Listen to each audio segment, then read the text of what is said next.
There is a place where the lost embers go.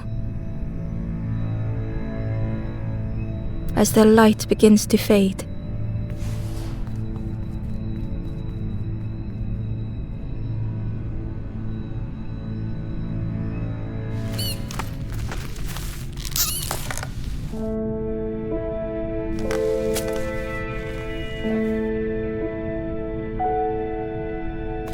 Ember ran, because standing still made them feel helpless.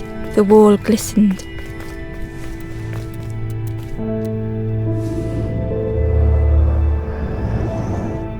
The painting showed embers on a sacred journey.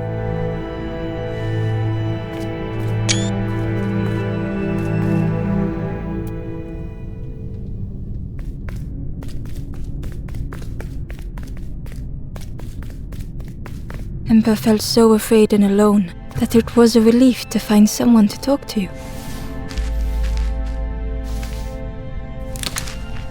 Ember froze, almost too frightened to look away, when they noticed a small satchel.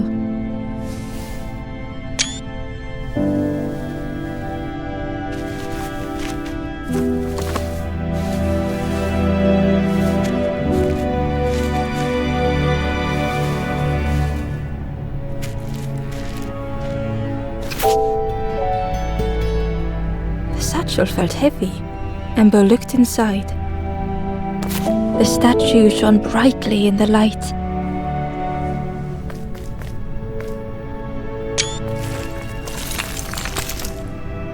There was a symbol on the floor.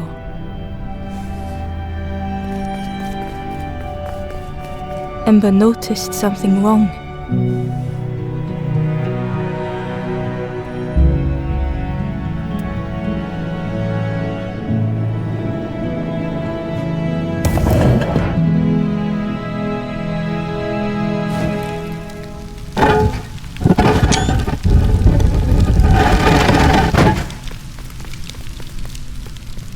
There was a round space where something used to fit.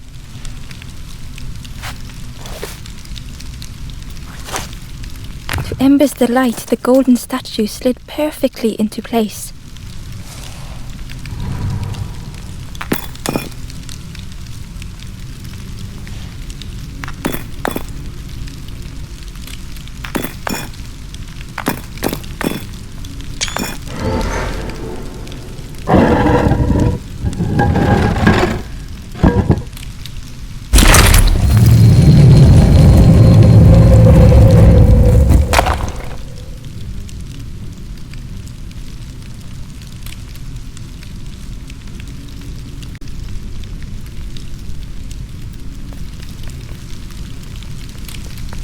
Ember left, feeling sorry for the stranger now alone in the dark.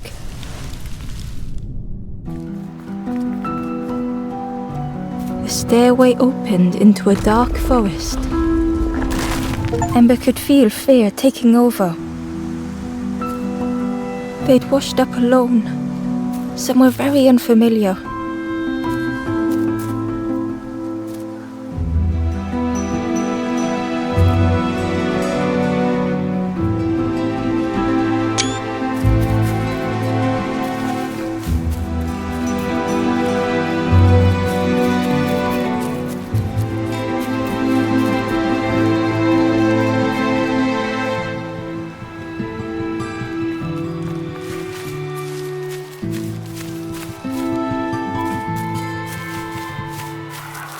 Ember felt like they were being watched.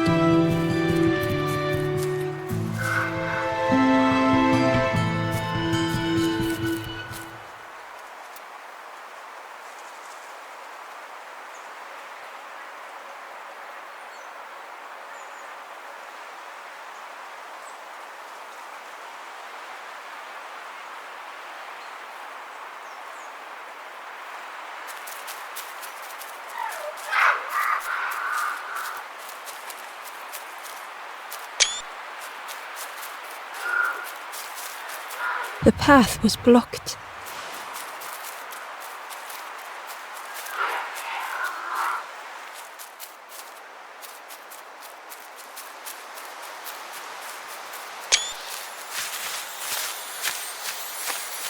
As Ember approached, the flames seemed to call out.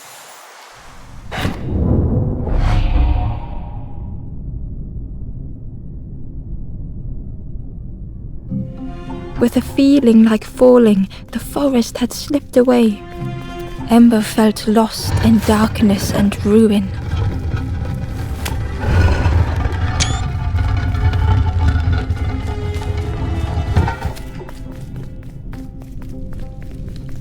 The caged flame stoked new hope in Ember.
Hope was almost within reach.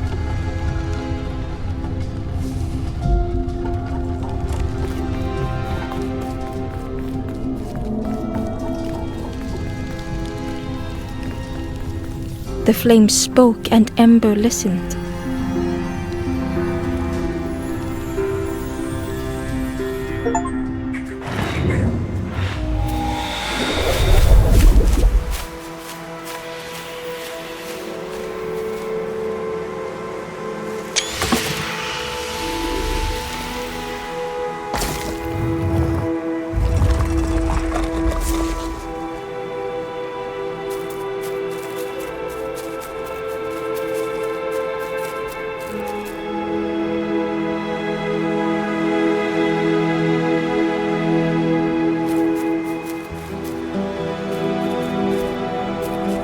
The flame lingered ahead.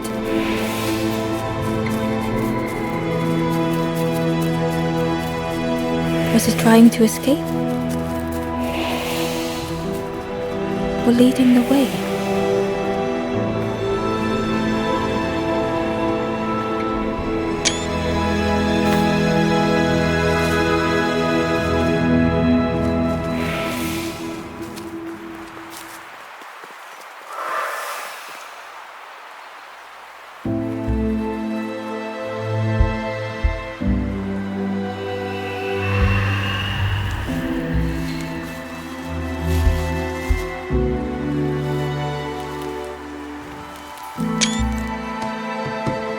campfire flickered into life.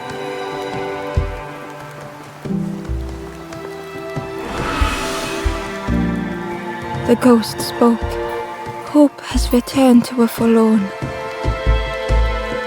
I will warm them until they choose to move on. Ember looked to the ghost for answers.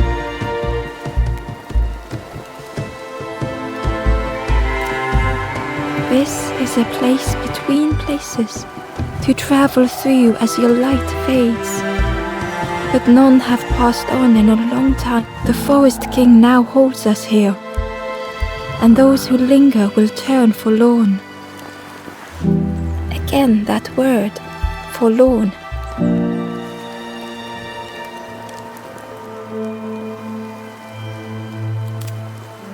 I am just a guide along the way to fan. So many lost embers have I seen, more than I could help. The forlorn are those who lost their way along the path. If you find them, send them to me and I will guide them. Ember thought of those they loved, those they'd left behind.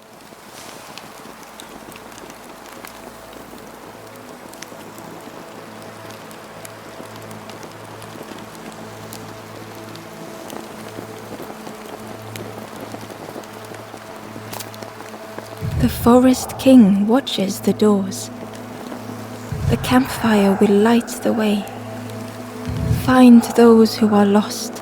Bring embers to the fire.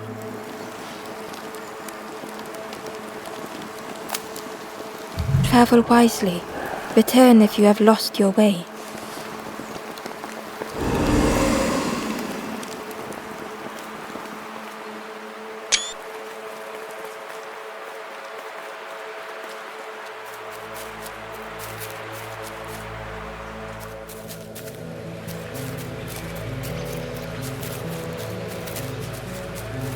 The crow held its shining trophy tight.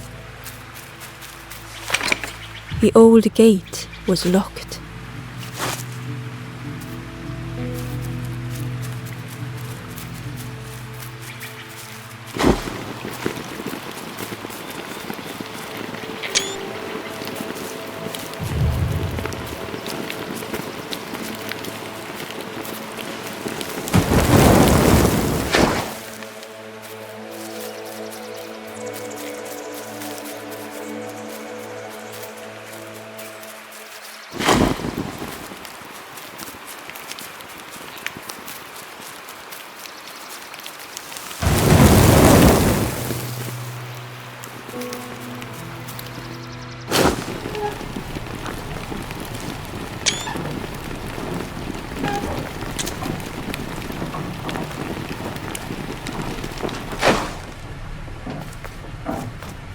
The broken net hung ominously around the skeleton's neck.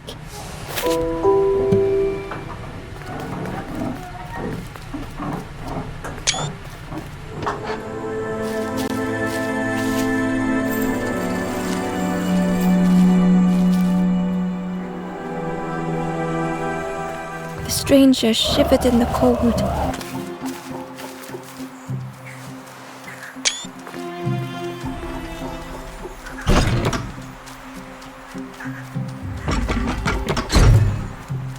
They'd moved through such dark places.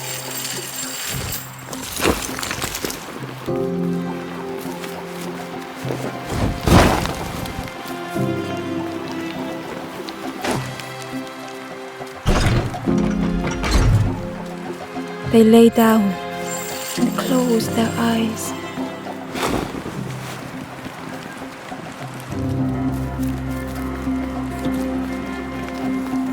Warmth was a distant memory, stolen by the passing miles.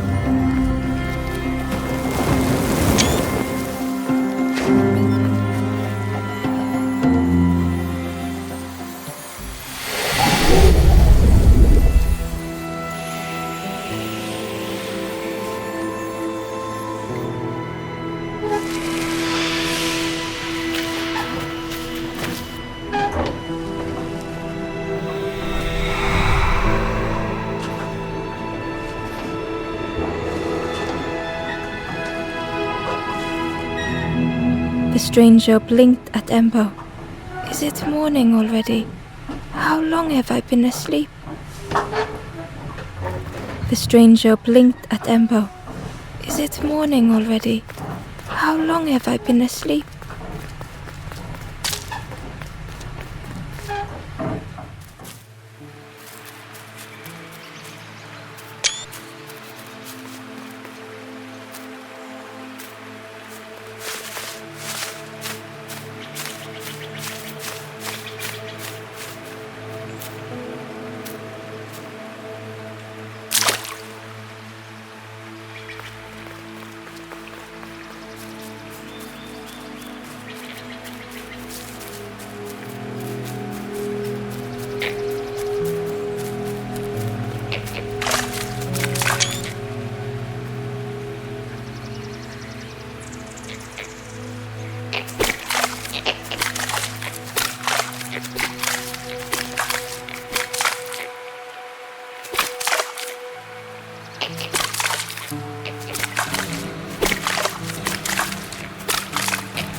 The worm looked helpless, with no way to escape.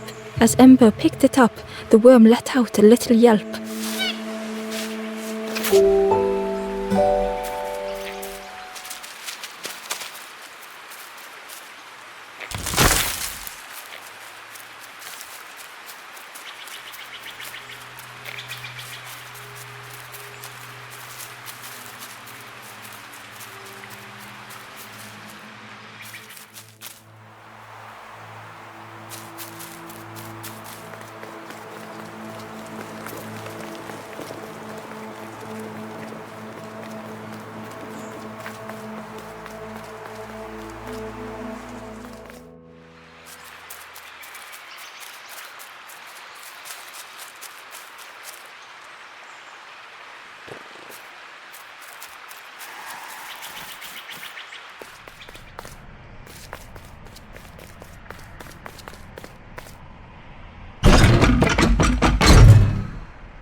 The stranger had blazed their own path, created their own rock, their own islands.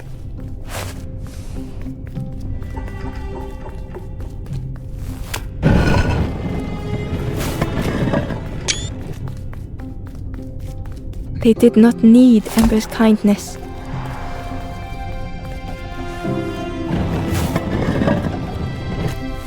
But still, Ember stayed.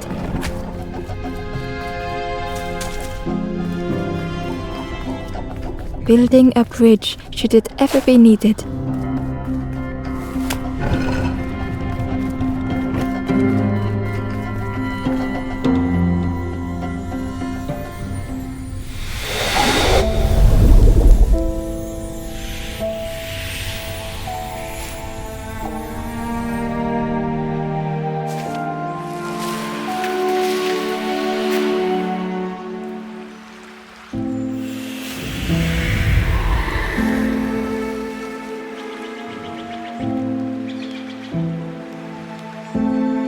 The stranger met Ember's eyes.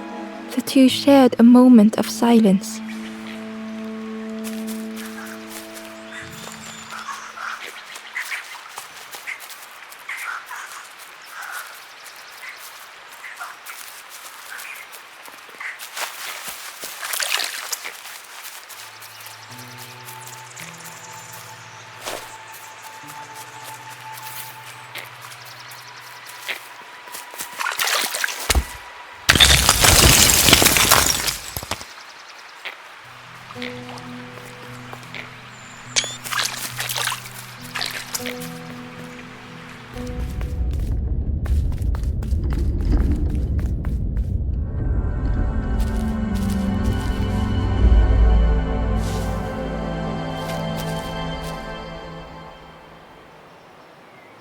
The stranger was trapped, caught in a maze.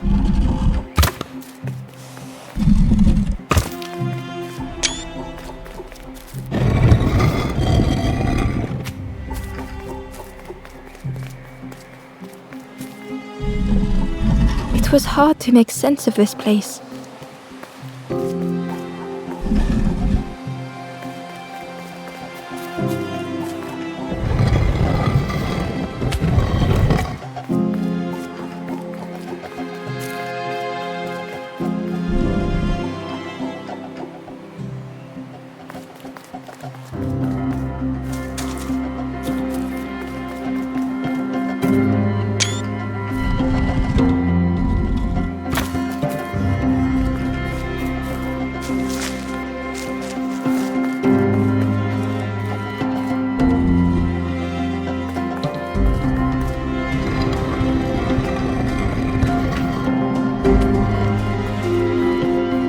The trail just kept on closing.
The stranger's voice was hoarse. I just need some time, I think, to see things clearly.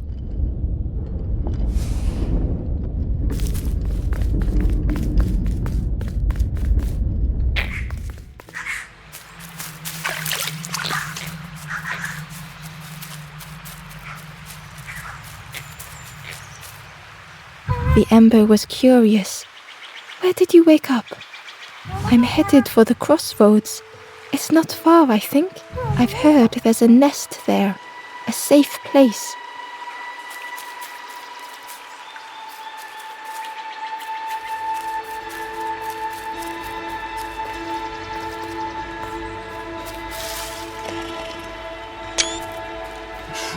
The fisherman murmured quietly between soulful breaths.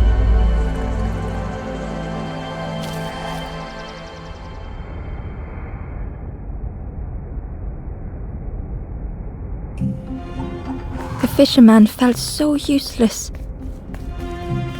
His former joys were hollow.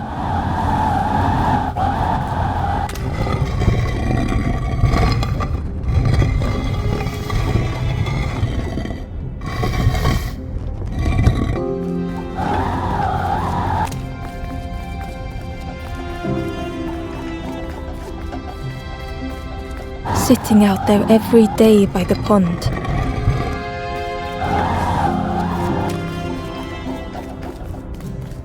only the dark water to hear him talk. In that darkness, a glimmer flickered.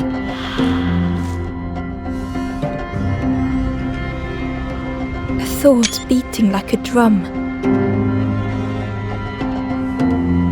A thought that went round and round. It all started with a frog. Every day by the pond, a constant reminder.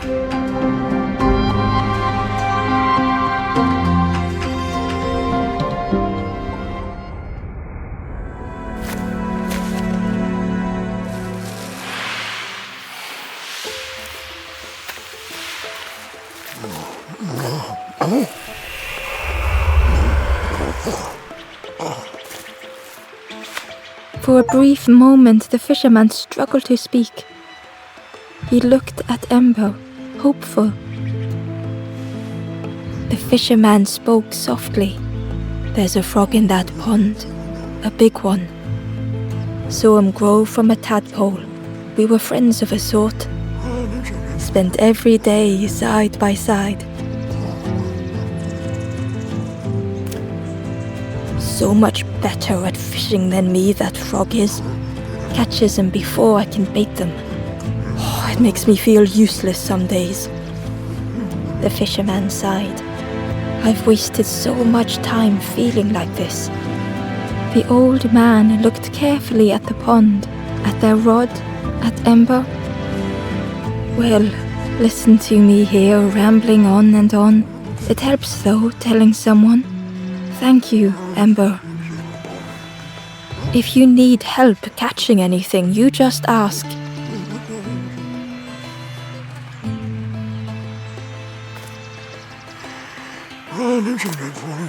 The fisherman noticed the broken net Ember was carrying. "Let me have a look. See what I can do." With a silk thread, the fisherman carefully knotted it. With each knot he tied, a net began to form. "Here you go.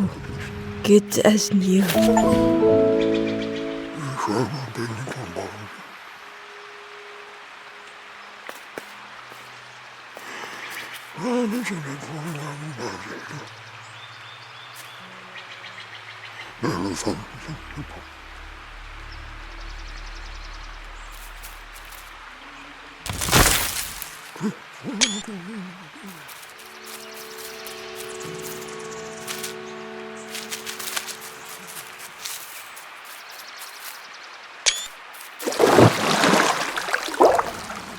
The frog stared at Ember, its belly rumbling.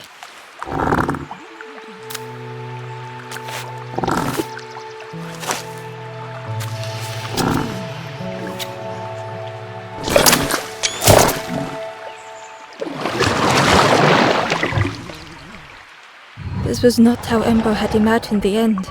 The gurgling of water, a deafening heartbeat. But then,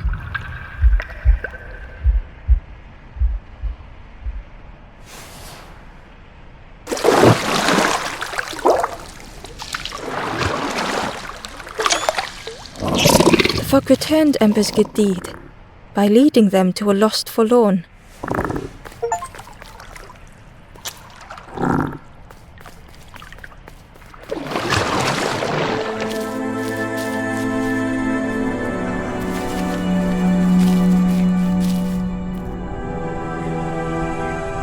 The stranger stood alone. Their friends have fallen aside, retreating from what came next.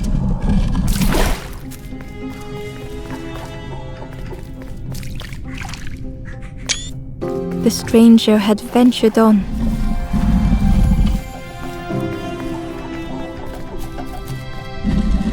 Now they were deep in the woods.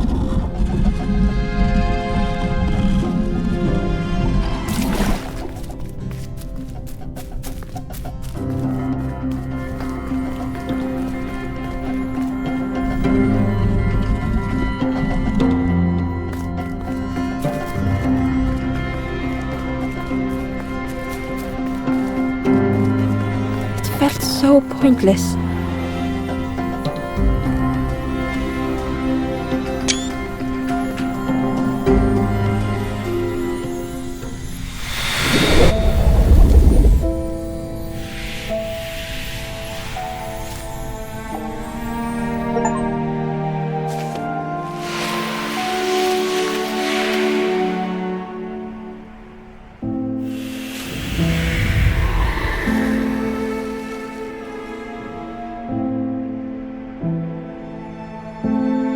The stranger spoke hesitantly.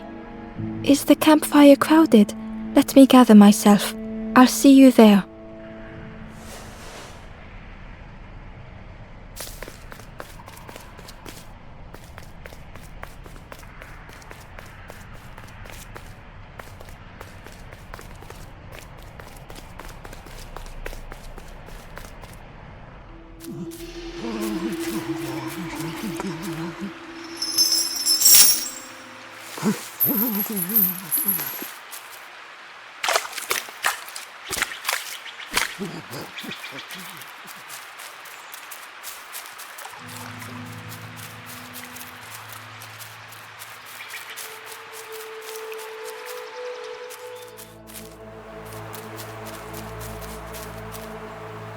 The traveler spoke. "You ever had roast frog, friend? I miss a good roast frog. Oh, how they crackle."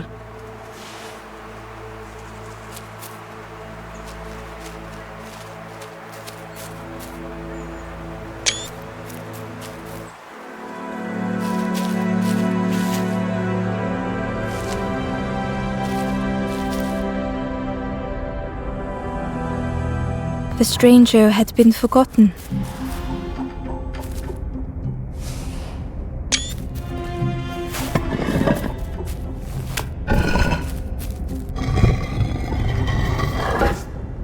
They tried to follow as best they could.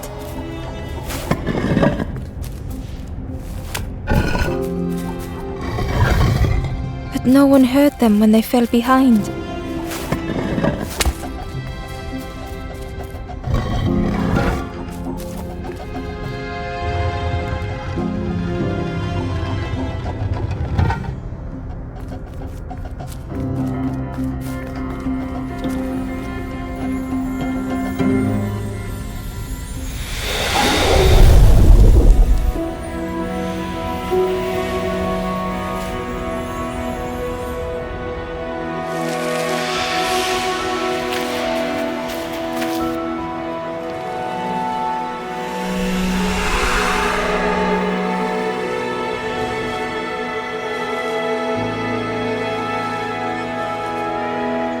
The stranger looked at Ember with surprise.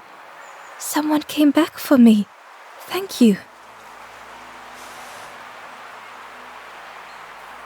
The stranger looked at Ember with surprise. "Someone came back for me. Thank you."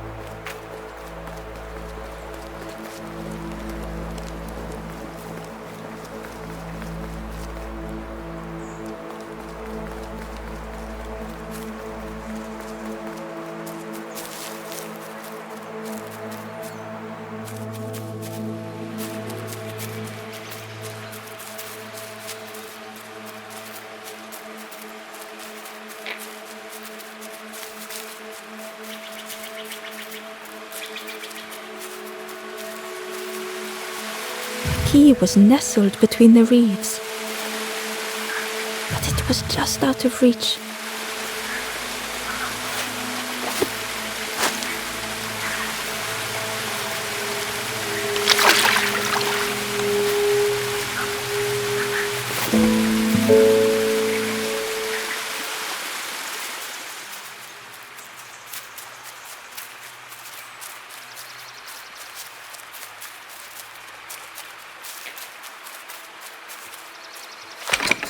The old gate was locked. Ember placed the key in the lock and slowly began to turn it.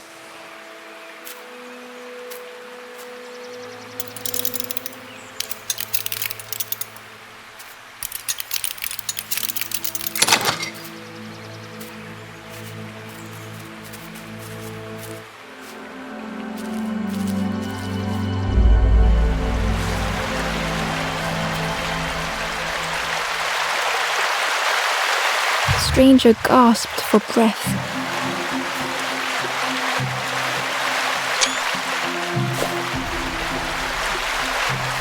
Dark water slipping above their head.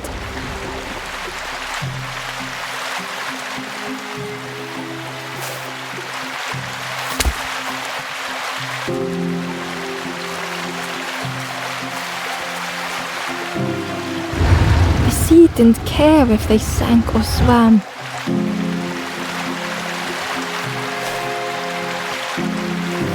Slowly the tides ebbed, washing over old walls.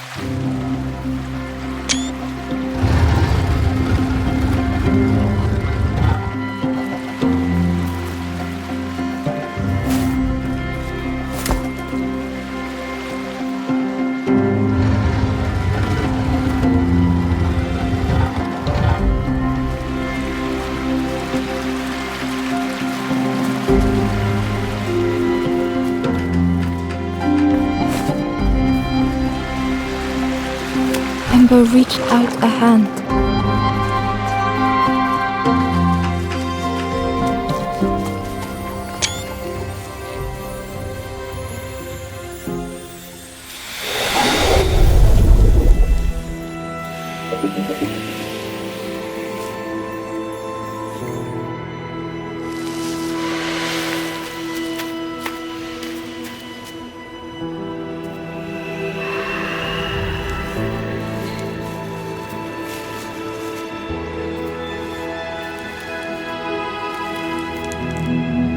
The stranger looked down.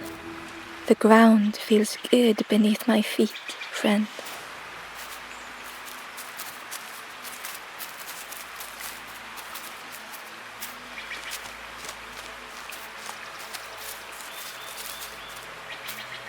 Inside was a scrap of journal.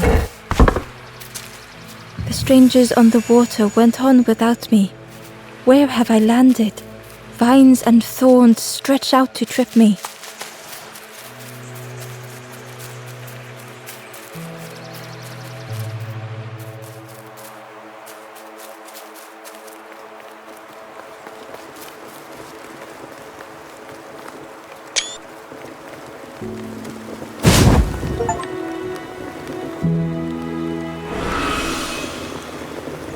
The ghost said, "You have done all you can, little one.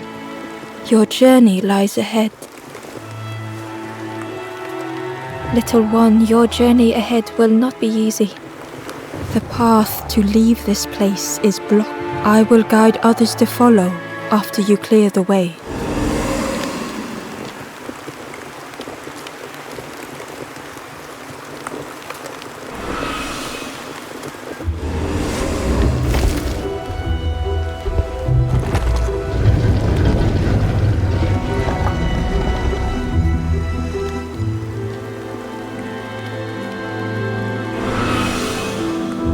There are others like me who can help.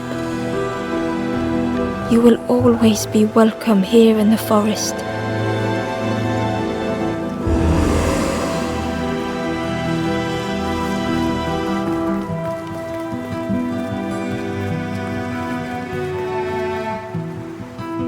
Once again, Ember could feel eyes watching.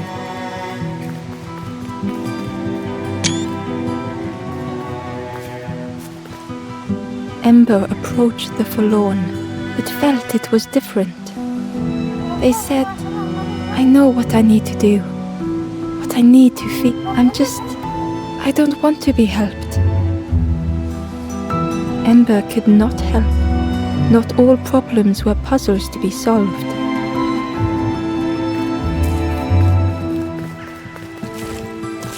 The Wanderer's Diary. Unfamiliar trees, a path overgrown. Is this a resting place? A place between places? I call out, but mine is the only voice.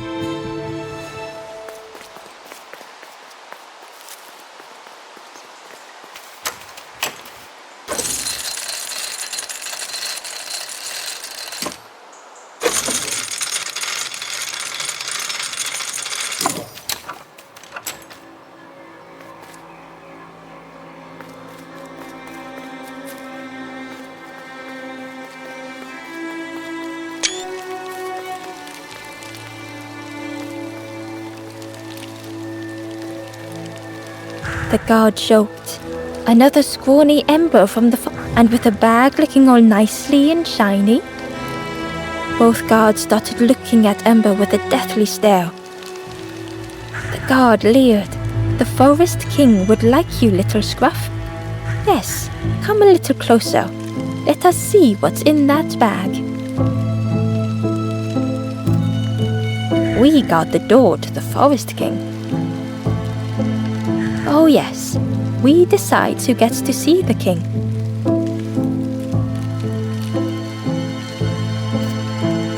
The Forest King will want to see you.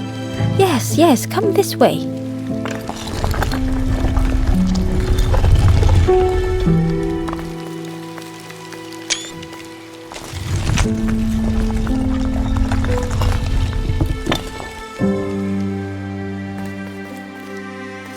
A feeling of foreboding overcame Ember.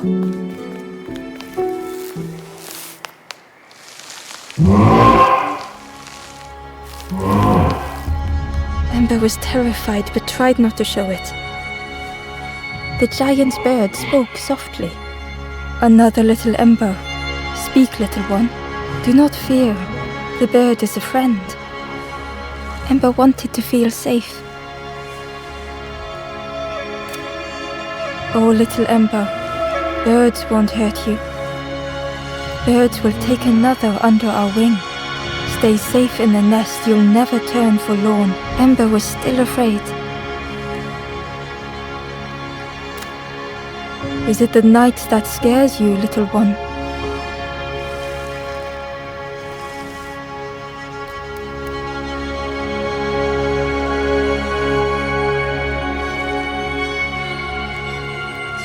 See, night is gone. Day is here. Birds will make the world less frightening. It wasn't only the night that frightened Ember.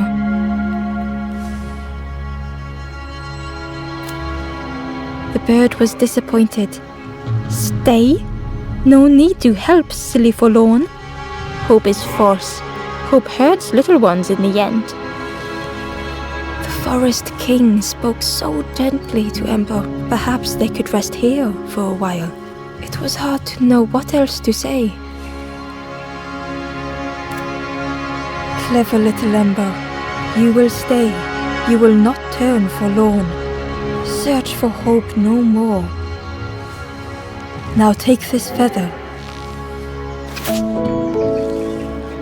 Feather means Ember is one of us now. Birds keep little ones safe. Birds should never leave the nest.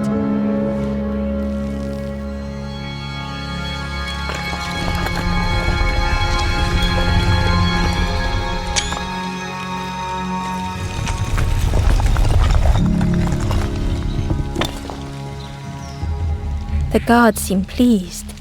Clever Scruff sticking with us. I can hold that bag for you. Leave them alone, they're one of us now. Yeah, one of us. And we all shares bags and things.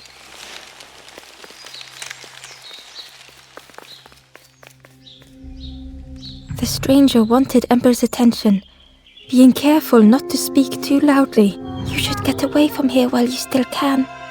You can't trust the birds. I've heard there's another campfire in the marsh. Well, that's where I'm going if I can find a way down.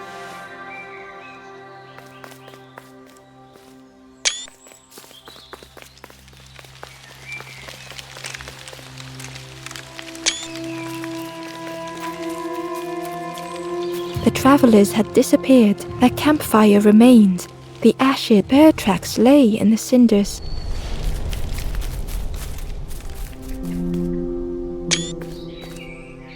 The guard squawked. "Stand back, don't come any closer." "Nothing down there but sadness and turning for law. Go see the Forest King. He'll set you straight."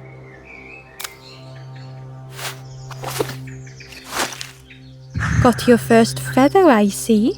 Best prove yourself, Scruff. Stand watch here. Promise you won't let anyone pass."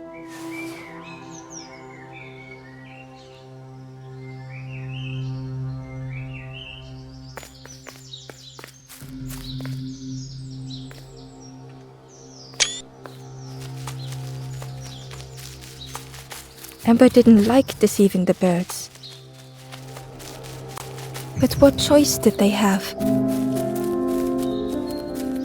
They couldn't rest in that place forever. They had to keep...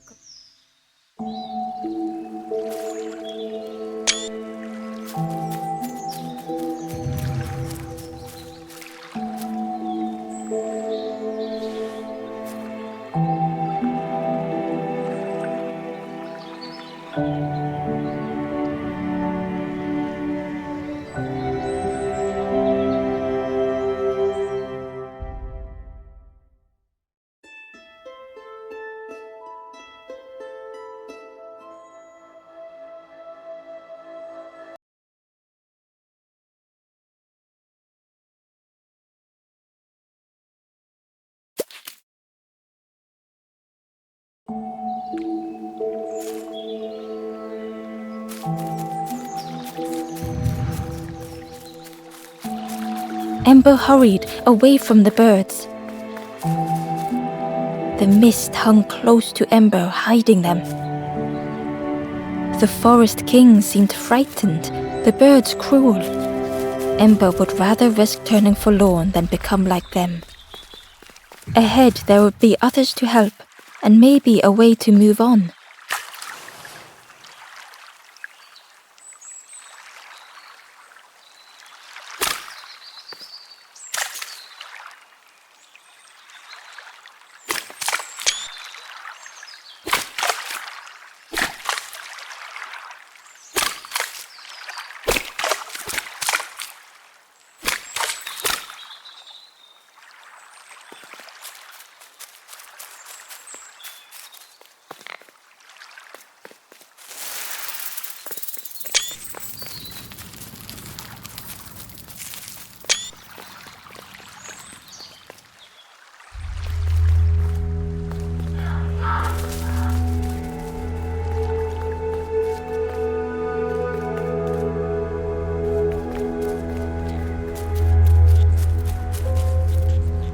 It looked like a map, but pieces were missing.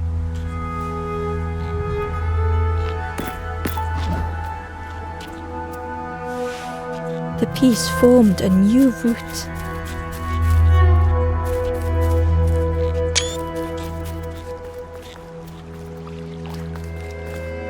It was the same place as before, but how?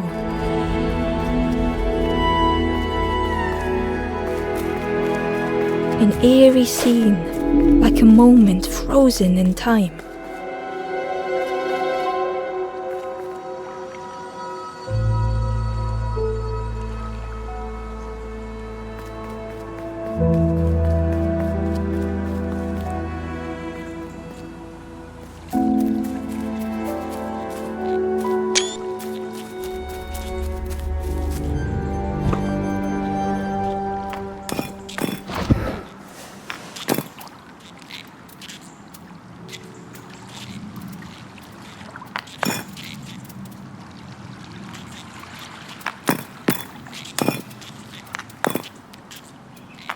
Gradually, more of the map was revealed.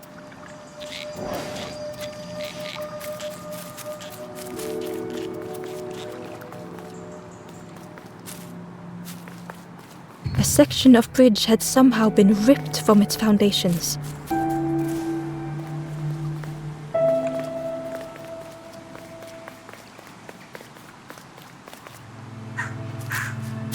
It It was like the map had been broken on purpose.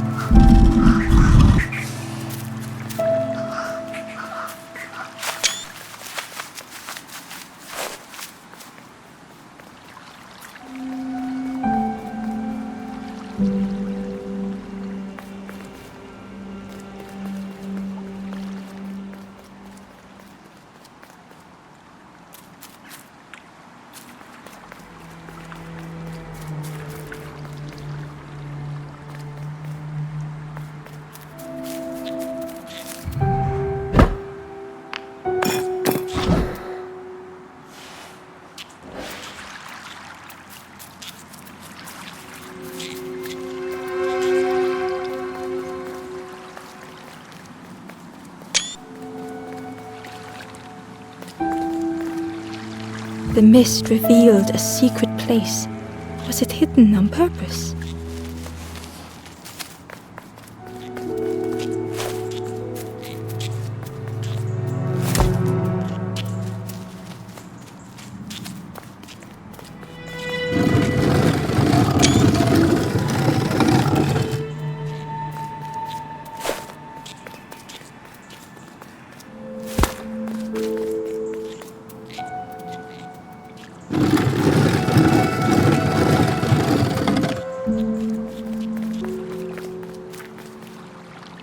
The stranger spoke. You know, part of me didn't want to be found. I said some things, and now I'm lost. And it's too late.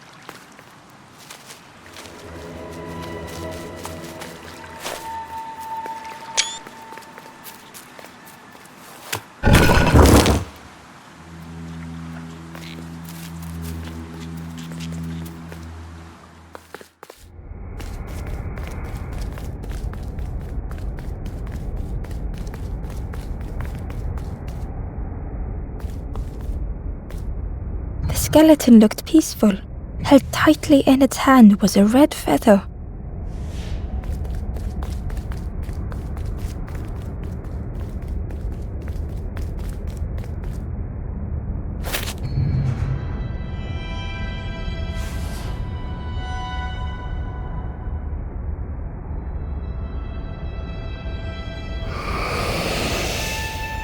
The statue spoke.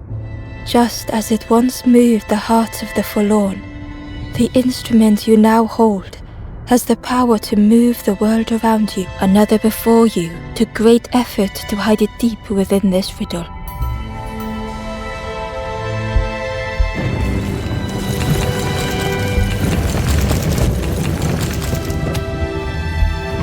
The lanthorn began to glow.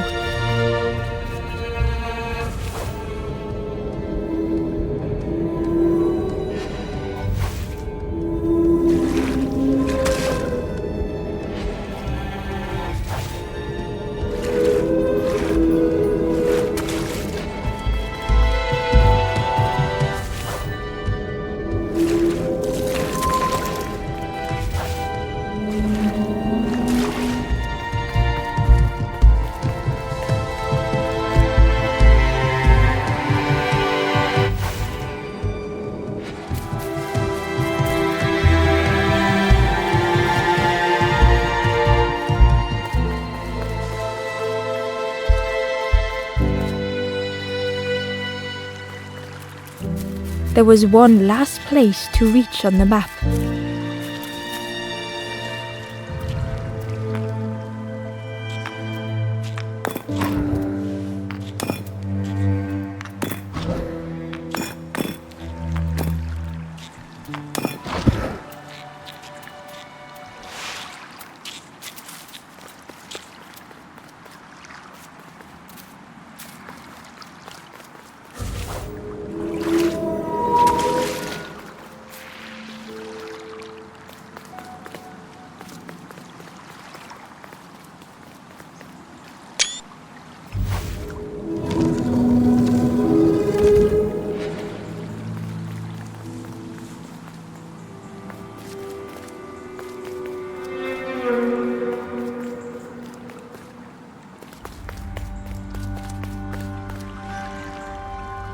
Ember felt a great relief to be out of the mist.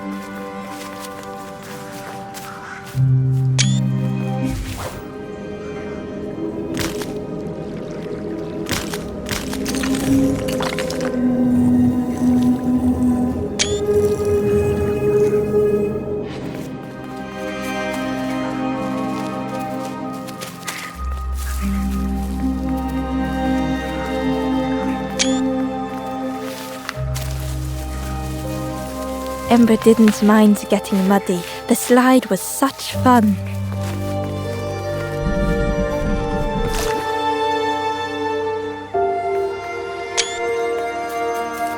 The sleeping pig, trotters in the air. They looked happy.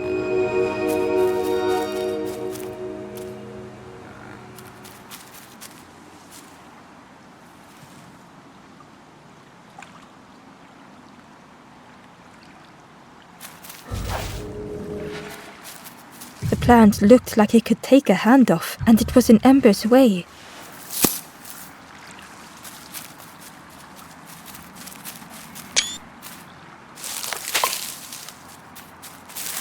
The fruit was giving off a sickly sweet smell.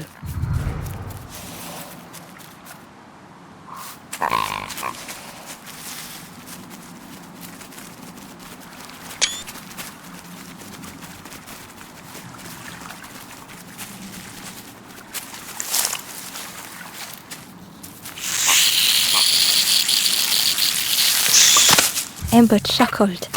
The dangerous plant was no match for a hungry piggy.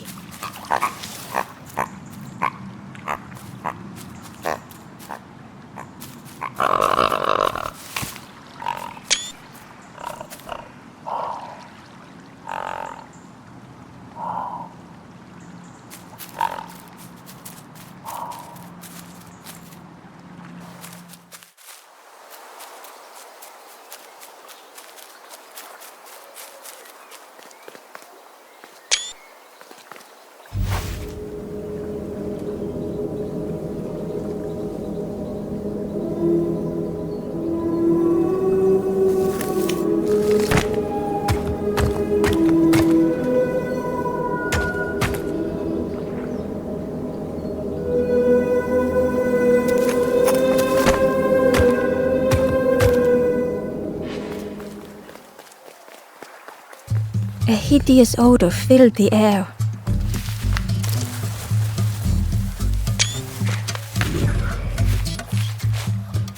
And suddenly, the reason was obvious.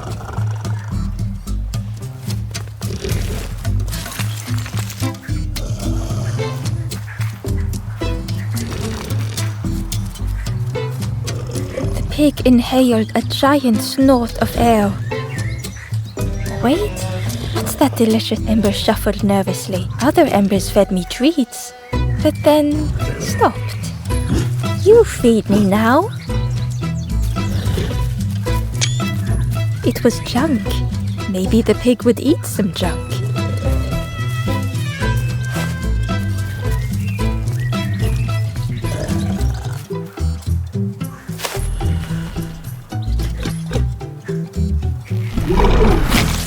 As the pig chewed, a light grew in its belly.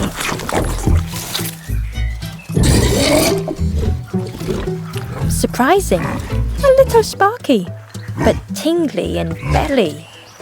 But what I want is something more fruity.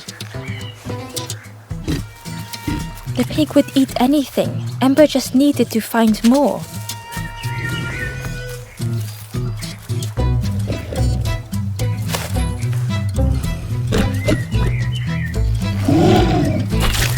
And with each thing it ate, the light grew even brighter.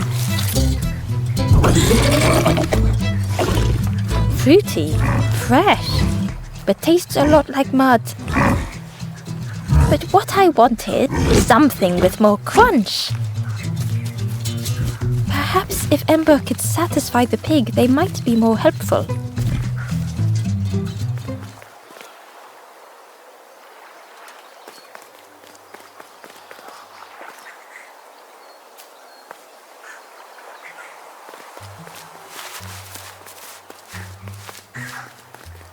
The skull was disgusting. Perhaps the pig would like it.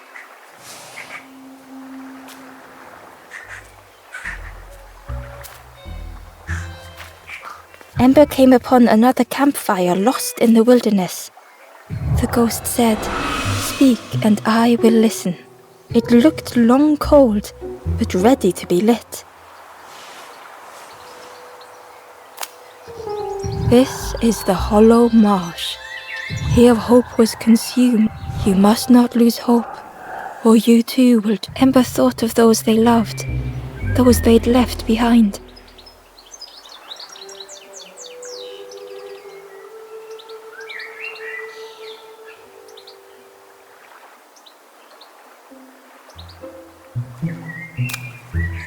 There are others lost along their journey.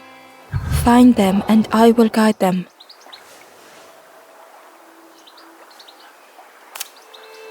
The Forest King watches the doors. The campfire will light the way. Find those who are lost. Bring embers to the fire.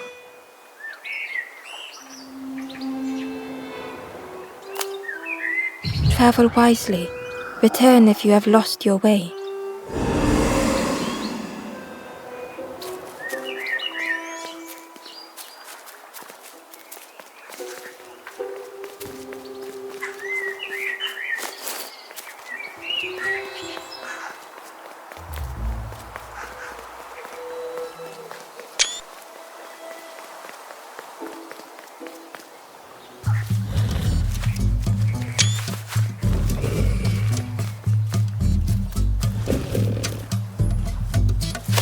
This was the last thing Ember could find to offer.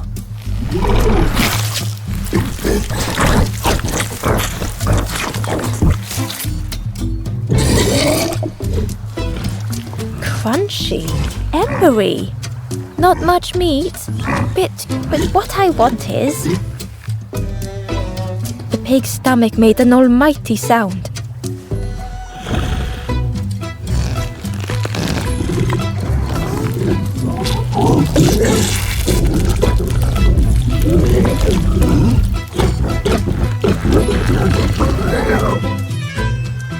Ember chuckled with relief at the large creature they had been so afraid of.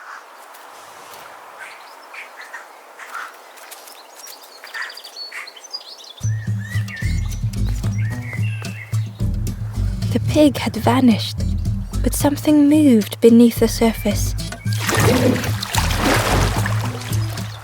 In a muddy pond, Ember thought the pig looked a lot less imposing. The pig shouted joyously.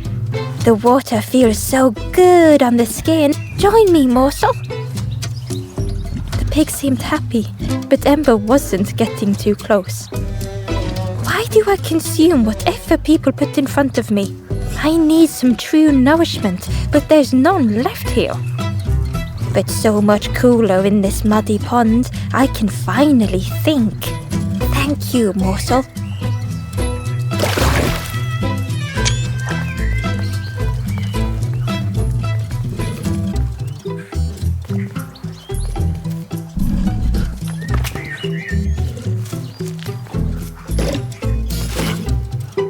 Ember thought about the pig. Fed to bursting by others, but without nourishment.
stranger was afraid. They couldn't see what lay ahead.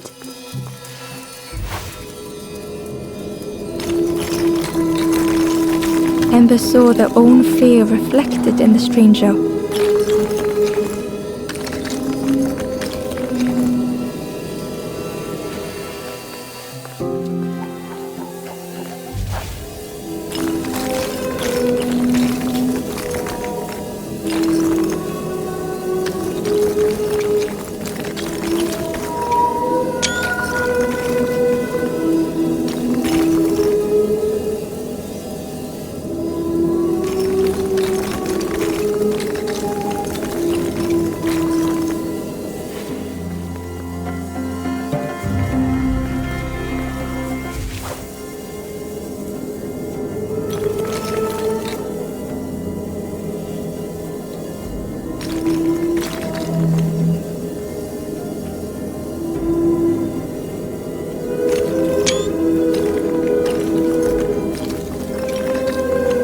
The darkness hungered for them all.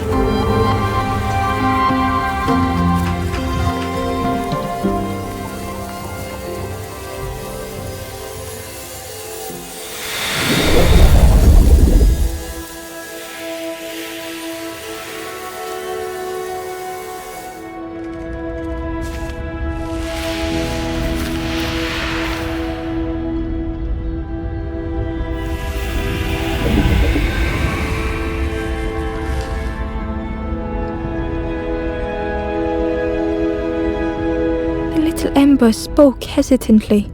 How do you continue, never knowing if we'll reach the end?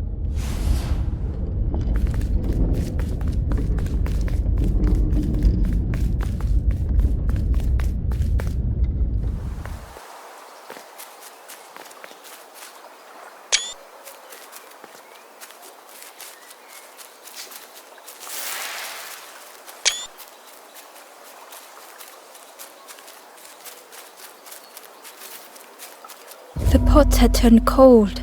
The fire had died.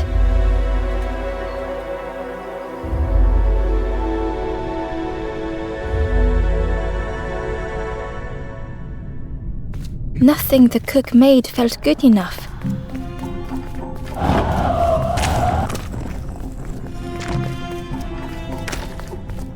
Endlessly stirring the same tasteless pot.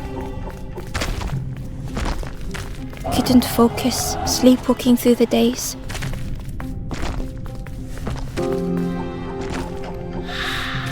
In the eye,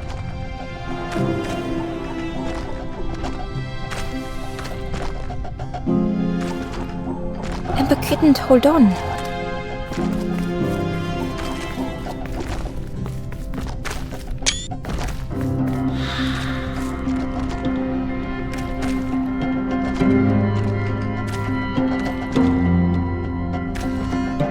They wanted to serve something perfect.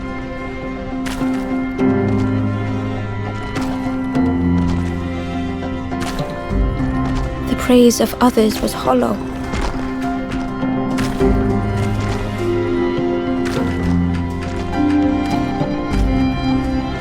The cook felt numb and hurt all at once.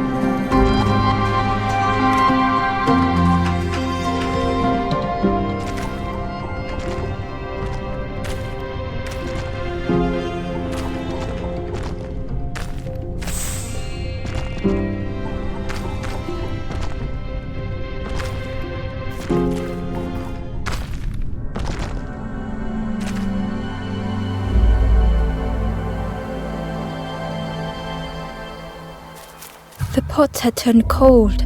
The fire had died.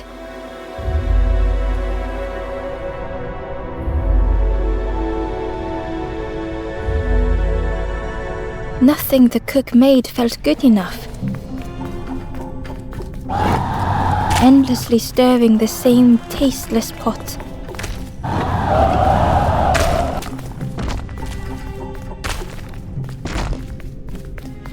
Couldn't focus, sleepwalking through the days.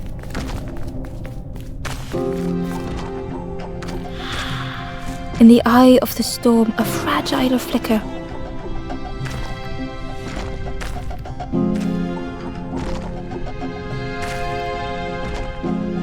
They wanted to serve something perfect.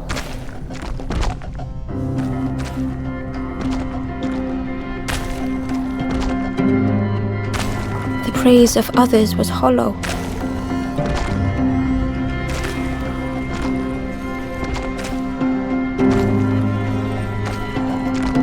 The cook felt numb and hurt all at once.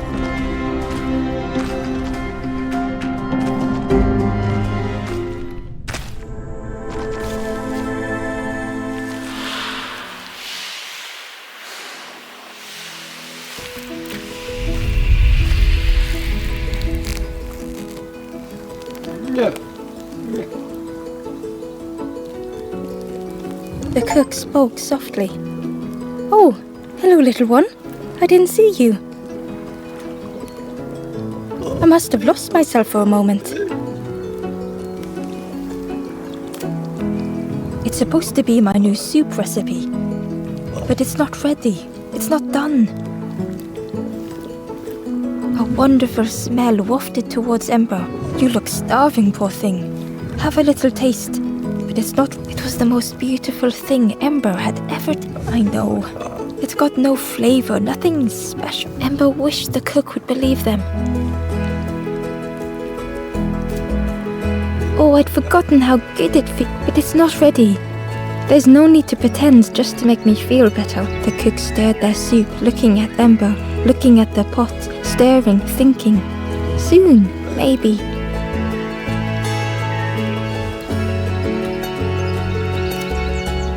"Oh, I used to love this. Just want to be good at it. But it feels like I'm making the same things over and over. Nothing has flavor. I'm stuck." "If you know what you want, but I really need something from you," if it was still standing. "Oh," the cook struggled to hold back their emotion. "Pigs have gotten in me orchard, planted every sapling I did. All me hard work, take the key and have a look yourself. I can't bear to. See if anything is left, but I promise you, there won't be."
The stranger couldn't take on more.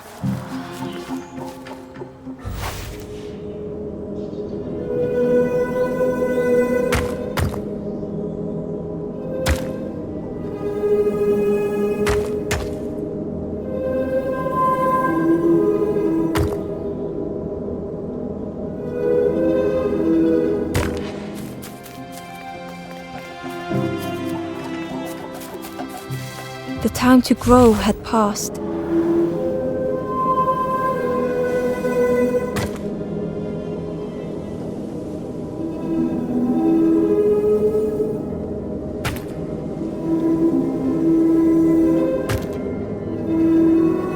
They settled into the soft moss and waited.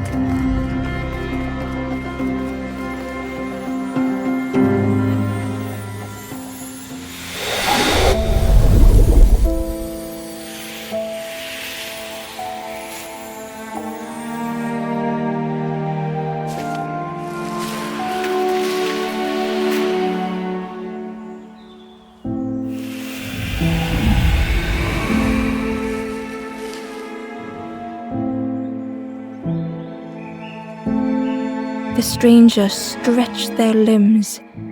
Perhaps it is not too late after all.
The stranger had come so very far.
They felt the air beneath them, the distance ever widening.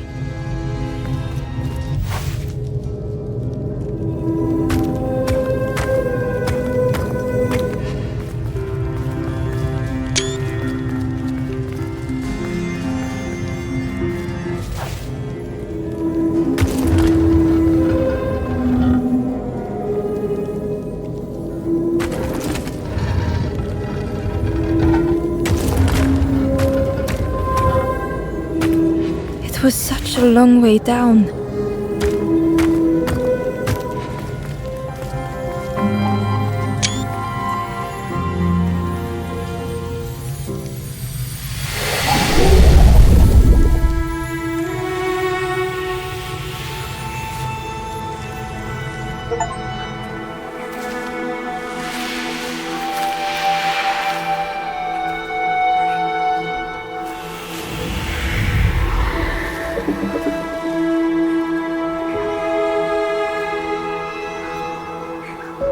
A resolve stirred within the stranger. Just a few more steps. It can't be much further.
The stranger puzzled over their journey.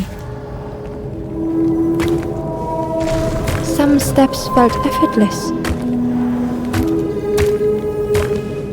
Some steps seemed impossible. Again and again they returned to the past.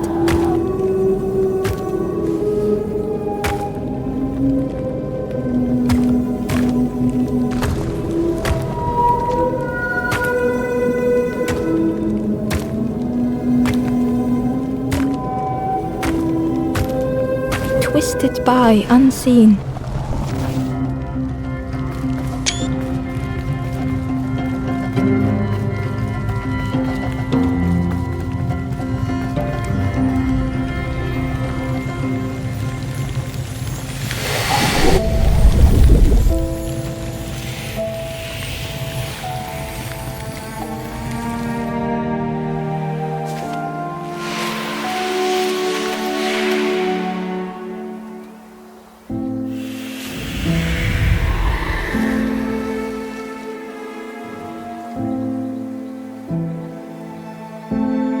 Gratefully, the stranger said, "Friend, thank you. We all help each other along the path."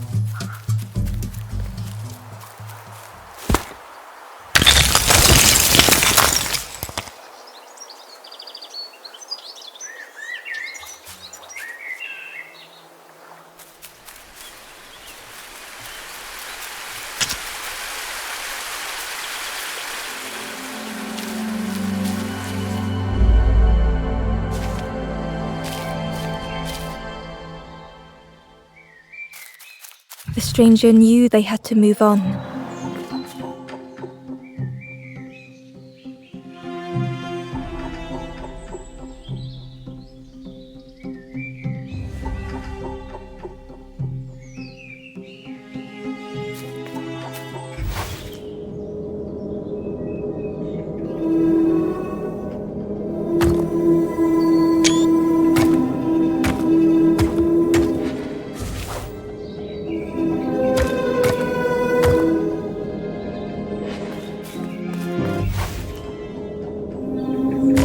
Behind was forever closed.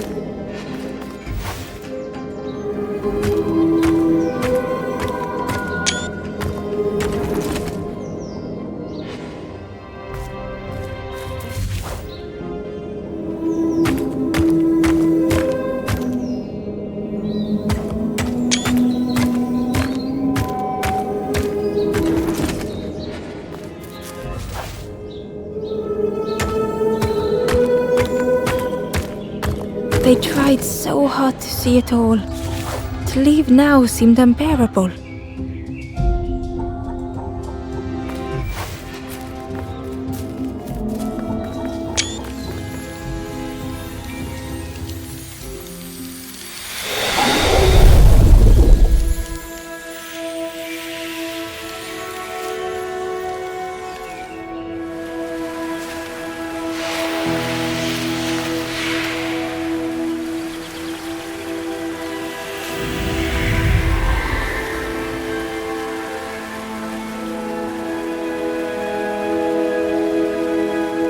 The stranger stared past Ember. I'm almost ready. Let me sit a little longer. I will catch up, I promise.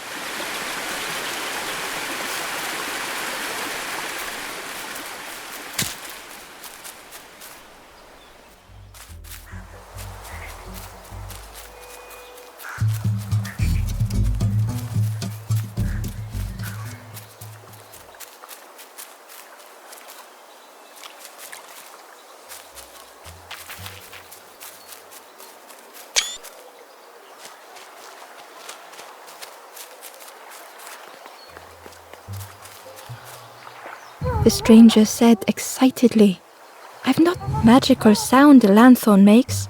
Your whole body moves. Let me tell you, I plays a good lanthorn. The orchard gate was locked and needed a key.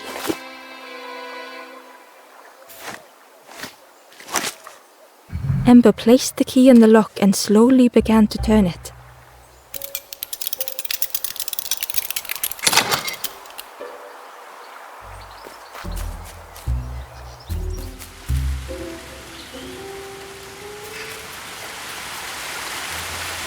The cook was right.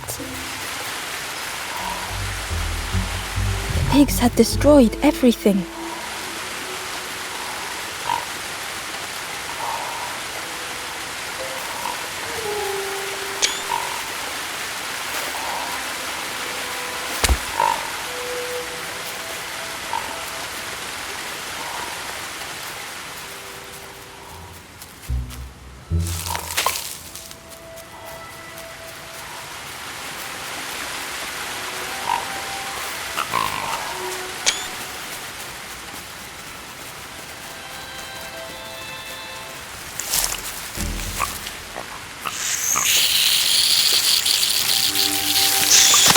The pig devoured the fruit with careless abandon.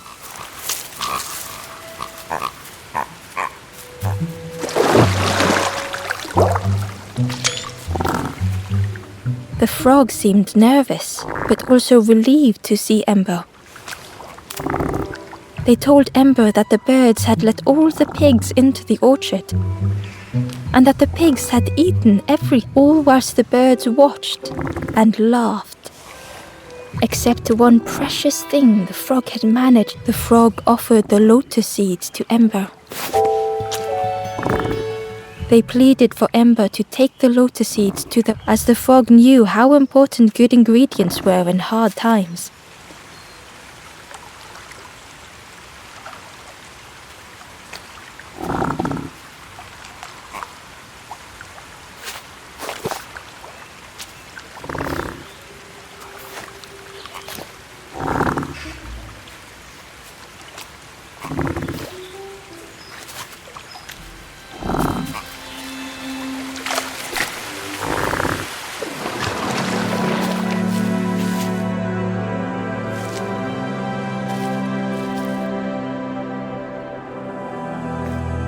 The stranger closed their eyes and let the fog overwhelm them.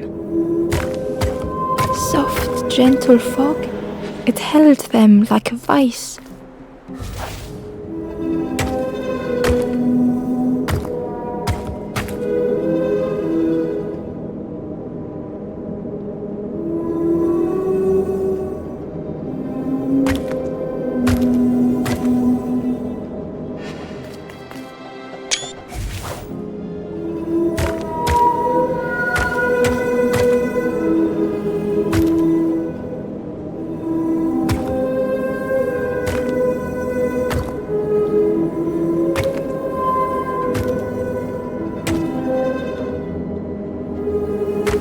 The mist could not be pushed, would not be fanned away.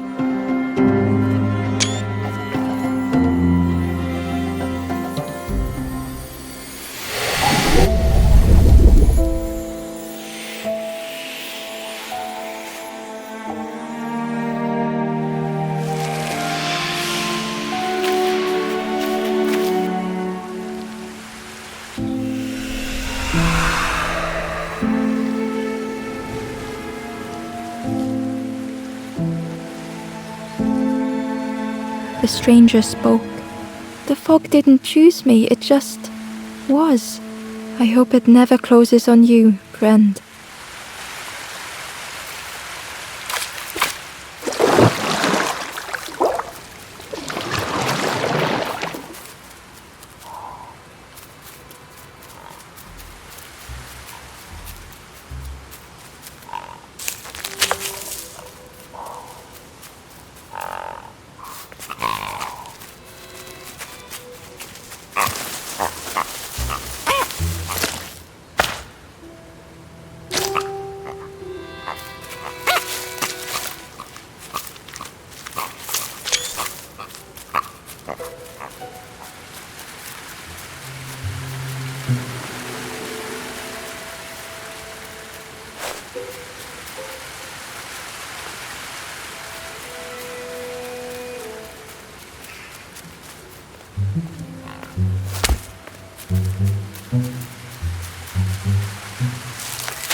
The stranger couldn't face himself.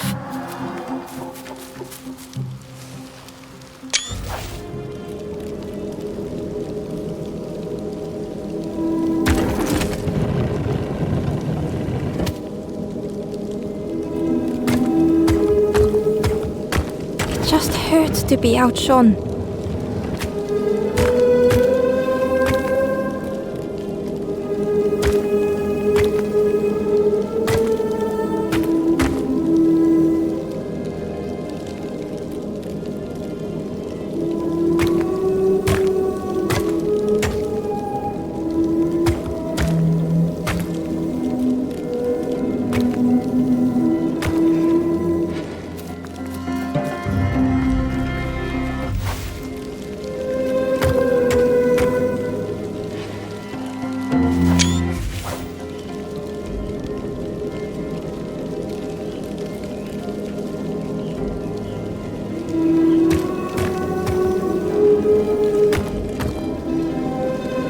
Easier just to turn aside.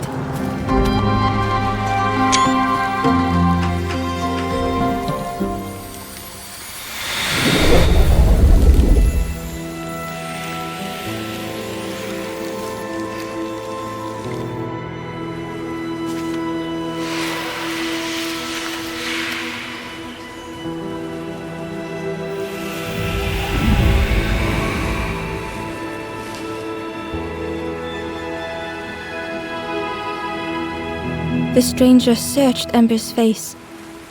Is there hope for me, do you think? Will I make it?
Hello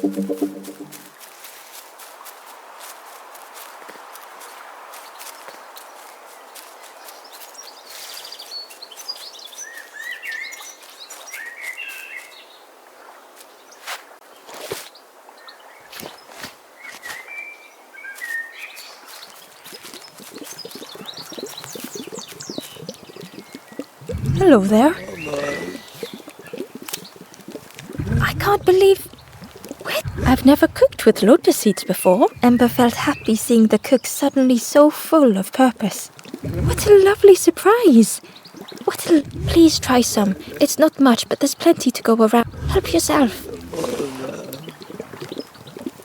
Be well, little one, and do remember me if you are ever hungry.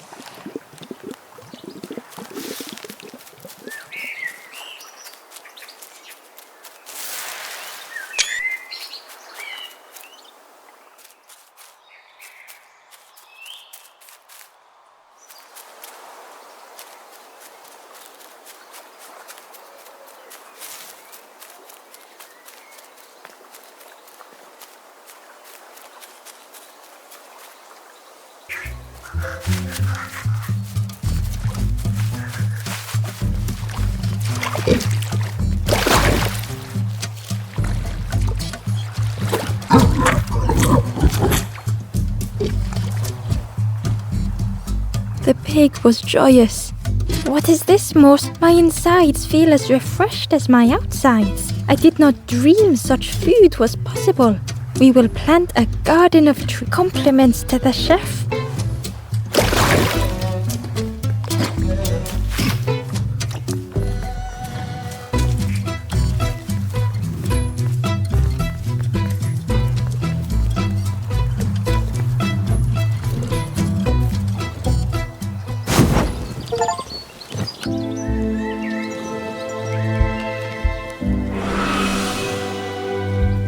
The ghost said, "You have done all you can, little one. Your journey lies ahead. You have done well to get this far, little one. I will clear the path ahead for you."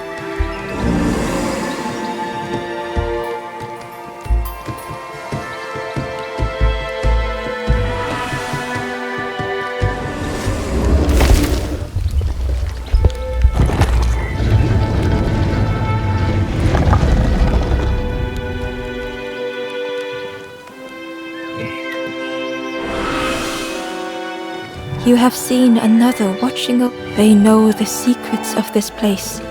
Seek them out.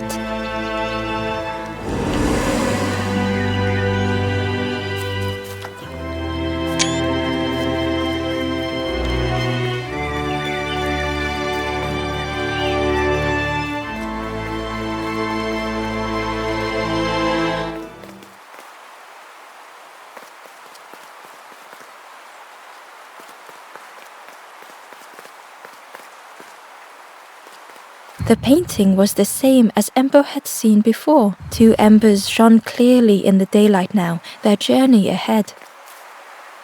The forlorn was cold to the touch. The stranger spoke.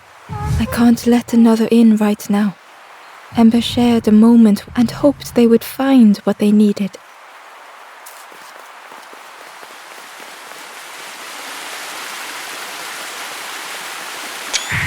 Well now, we've been looking... Oh, fun, over the wall. Hope you have a good excuse for running off, Ember's heart sank.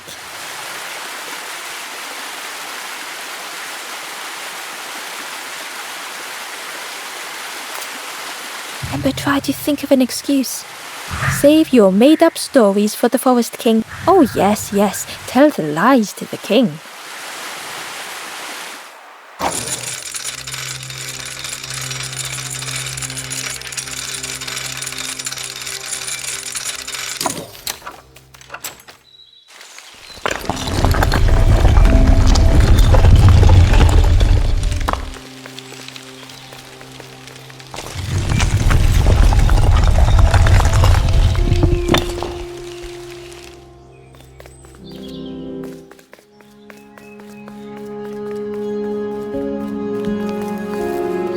Ember felt nervous standing before the king again. Frustrated, the Forest King said, "Poor tired Ember, you must rest now. You give false hope. Try and fail and hurt. This..." Ember could feel the Forest King looking right through them. "This end. Why not stop? Let go of this. You must stay. No more foolish hope. Last chance. Take key now. Make sure gates are locked. Let no more in. Let no more out." Ember took the key. What choice did they have?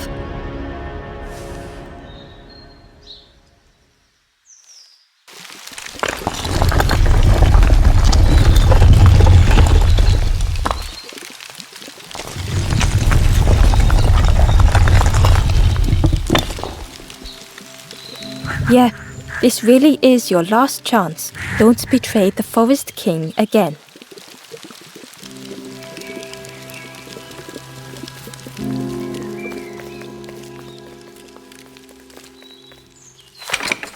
The crossroads gate was locked. Ember placed the key in the lock and slowly began to turn it.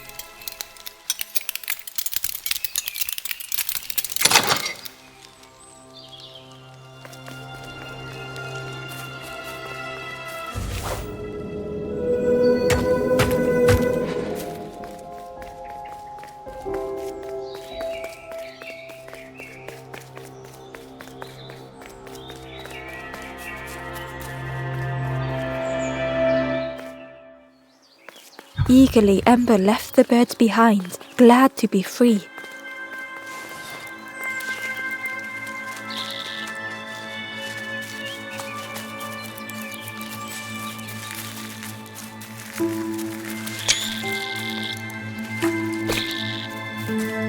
Ember was at the entrance to a dark cave. The smell of stale water oozed out like it had once been flooded, but now was bone dry.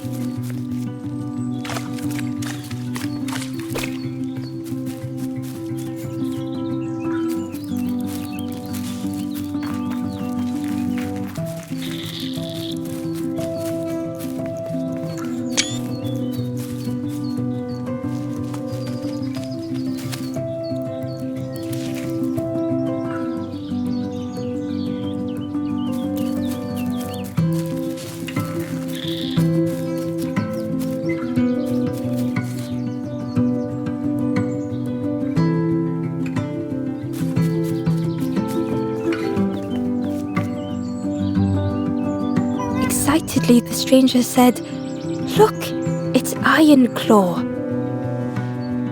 Friend, this crab is the terror of them. Together we can trap him. I've got a plan, been waiting for someone to help. You help me, and I'll help you. Try lowering the crab over here with the chum in that bucket."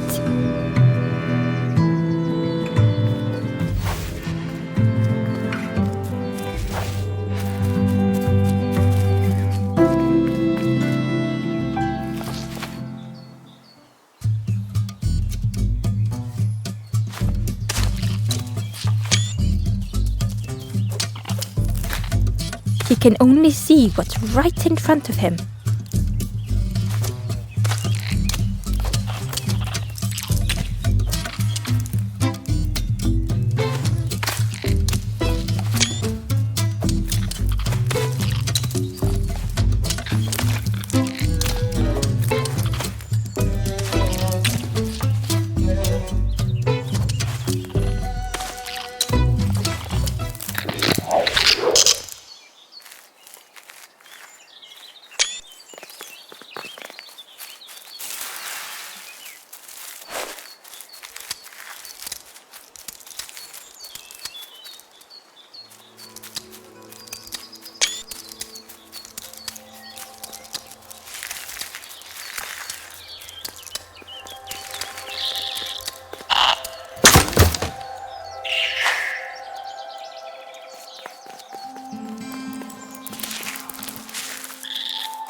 bellows breathed life into the fire beneath the boiler. But it would take more air to fully stoke the fire.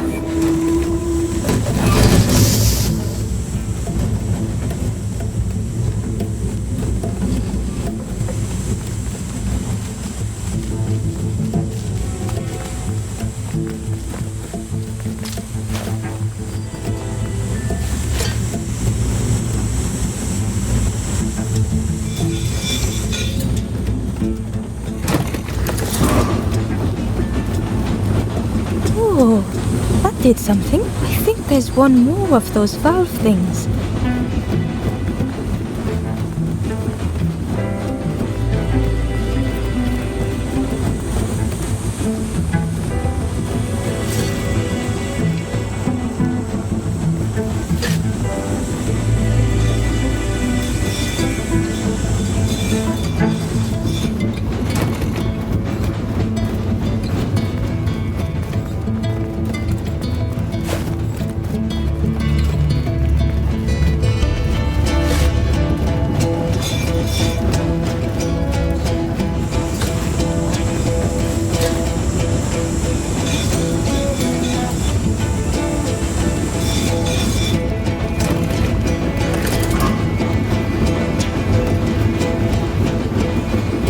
I believe you did. I hope we don't get in trouble for this. What a satisfying rush the dam waters burst.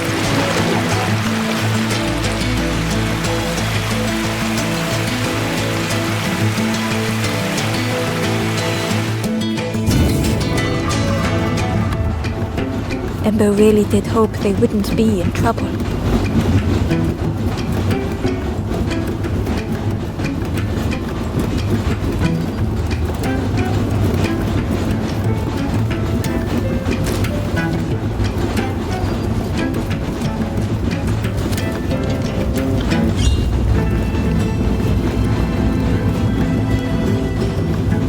The stranger pondered.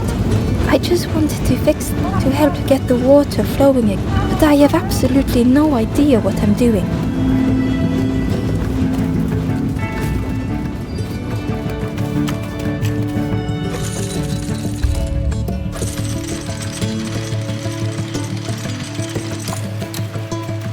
With everything flooded again,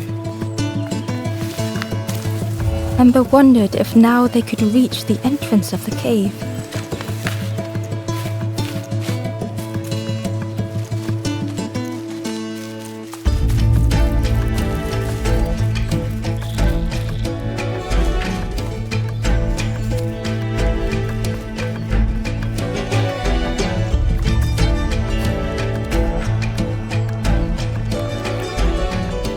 Freed from the mud, the boat looked inviting.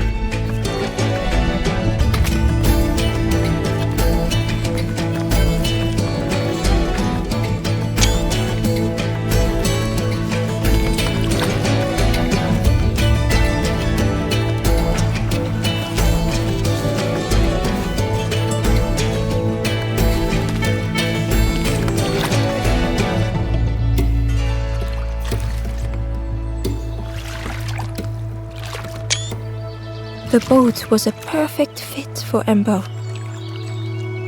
It felt like they were on the right path at last.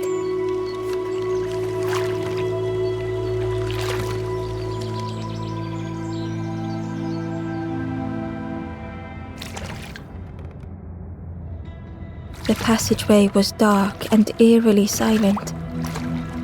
Ember wondered why the dam had been blocked.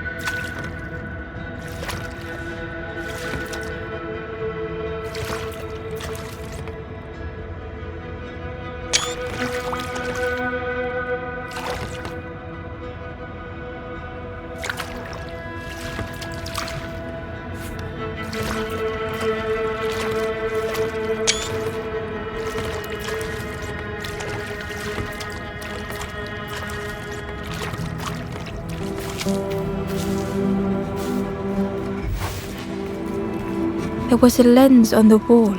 It looked dull in the darkness.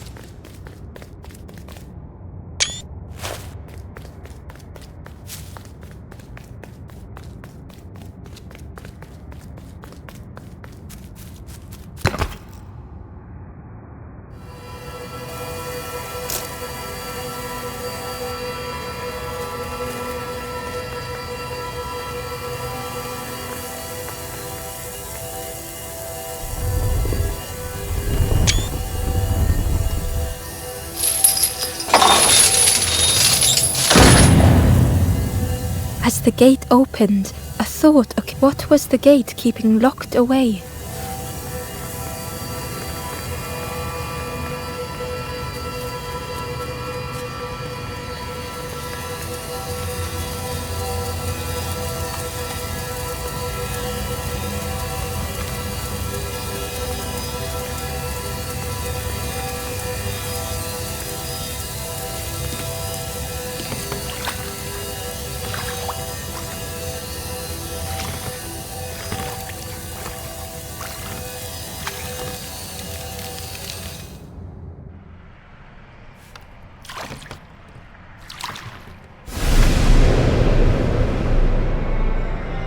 Ember had found another unlit campfire at the heart of the cave.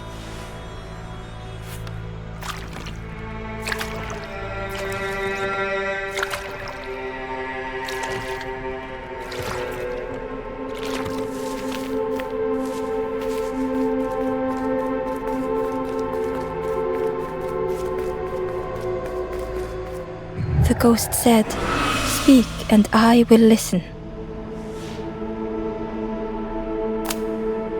This is the cave of regret. Fear would not allow hope to find a perch here. You must not lose hope, or you too will turn forlorn. Ember thought of those they loved, those they'd left behind.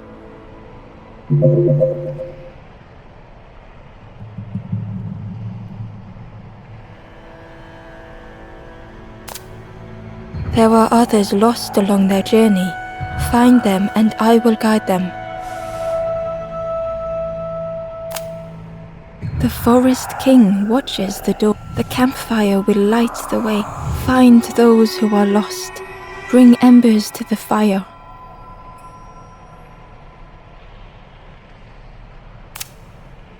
Travel wisely.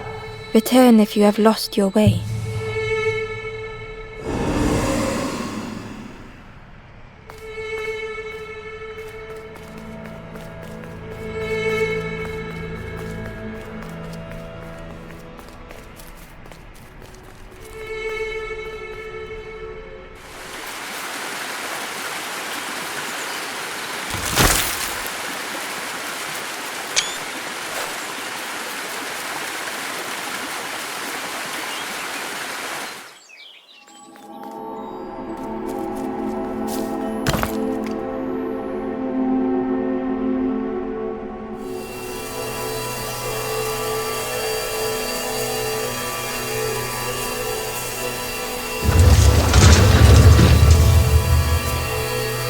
A shadow moved in the distance.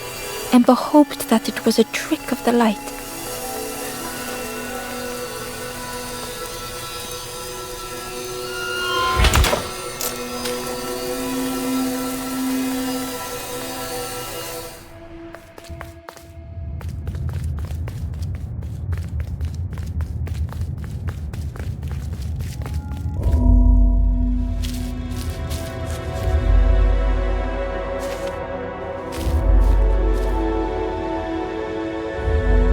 The stranger was wary, coiled and tense.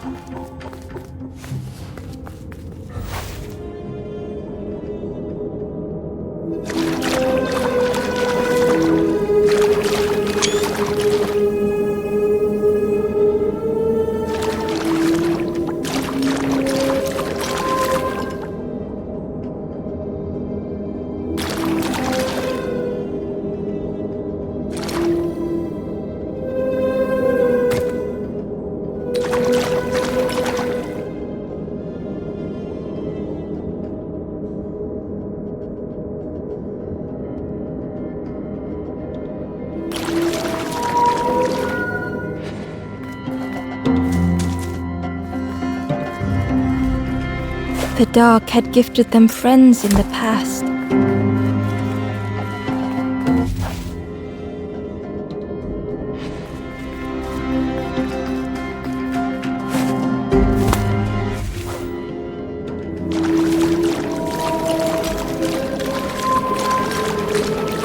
The dark had stolen much more.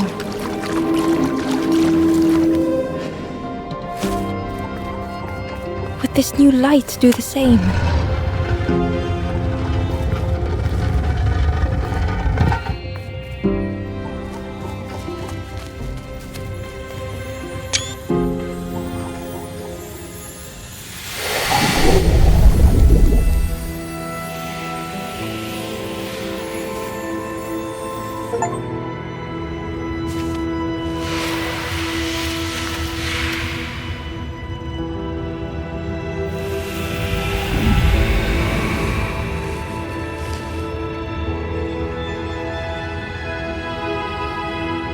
The stranger whispered, "I'm so tired. Do you know the way?"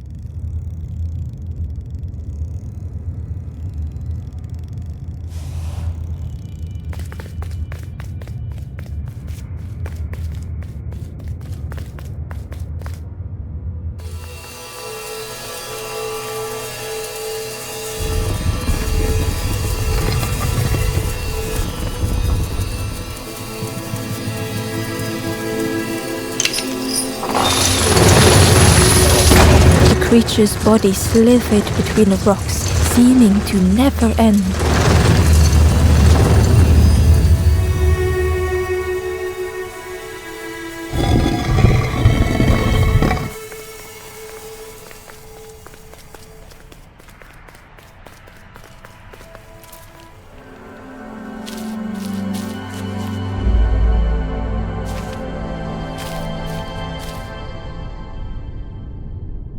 The stranger was tired of pretending.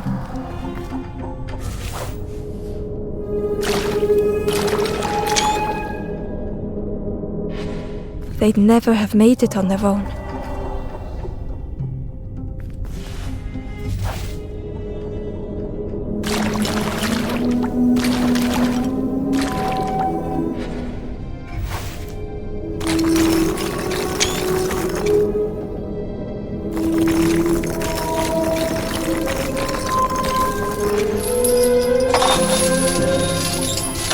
Fortune had always favored them.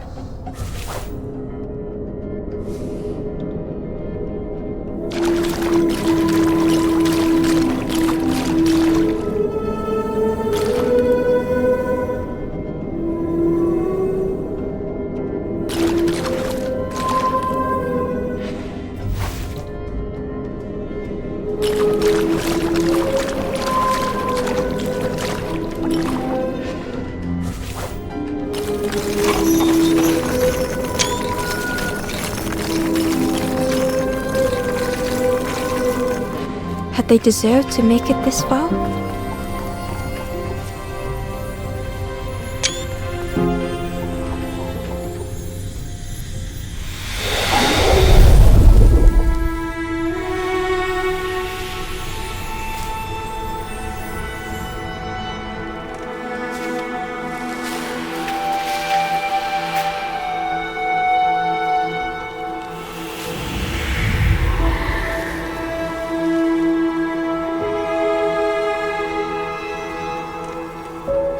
The stranger spoke simply. "Thank you."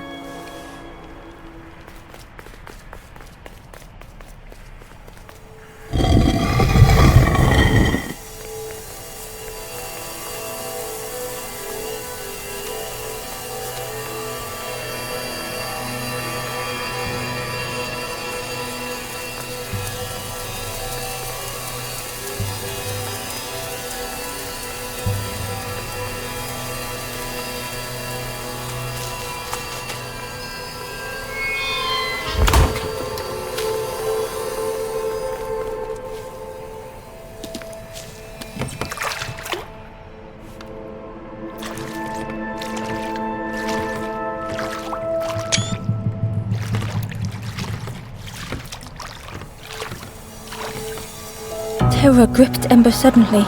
Fear overwhelmed them.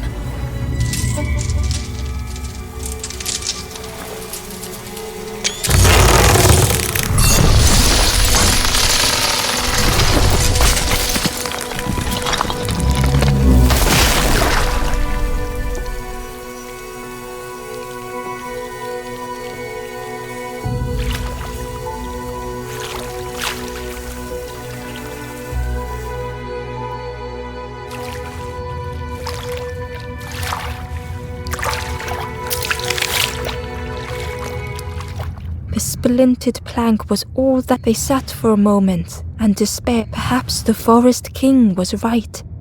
There was no hope here.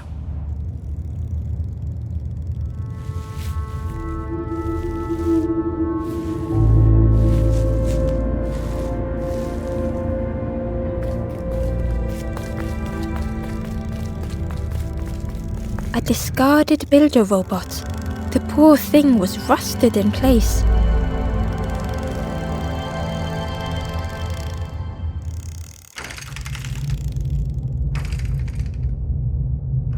The builder's thoughts were stuck in a loop, turning slowly to rust, only the echoes for company.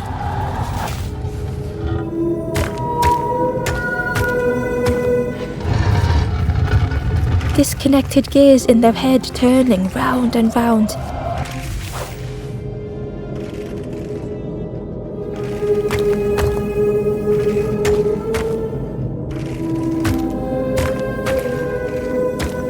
Each unshared moment went the same.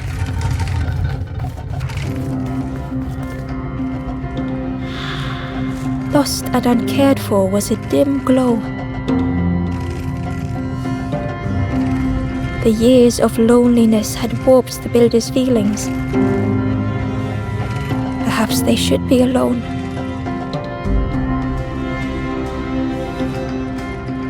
Time spent with others felt like a false memory.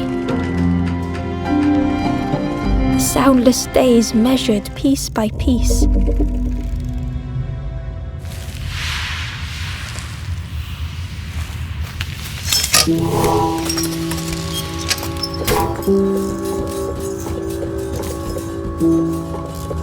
Who's there?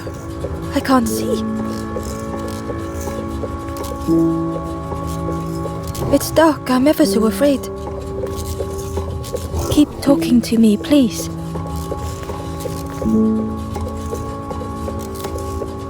My eye. The feathered ones did this to me. It's been so long since I've seen anyone. Since I've talked to anyone.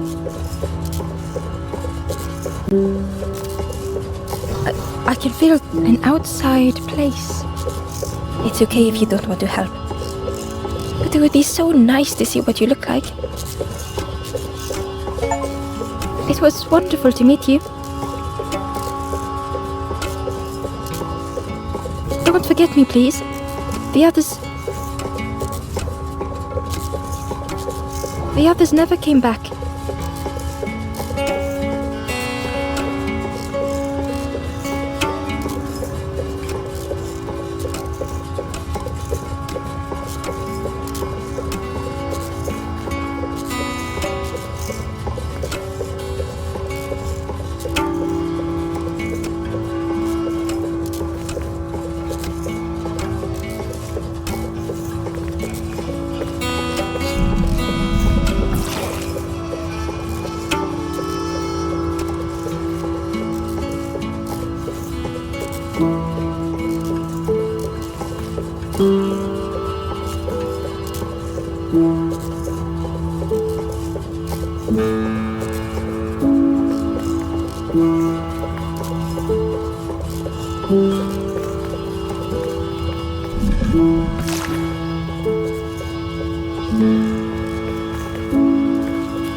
Ember found the Wanderer's diary.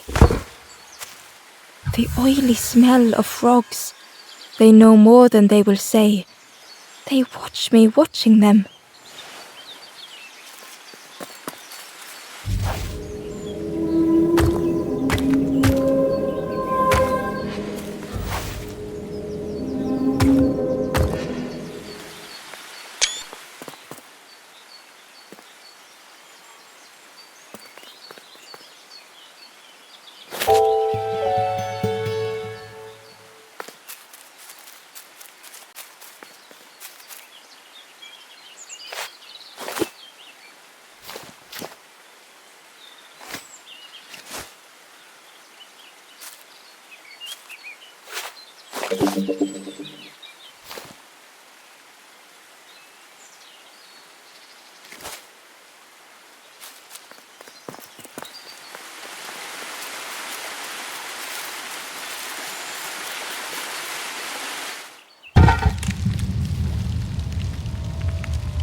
The builder took a moment as they tried to focus their eye on the small... So that's what you look like.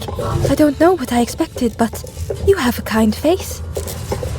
Sorry, I don't mean to make you uncomfortable. It's just been so long since I've never been good at talking. You seem different somehow. Wait, how did you get here?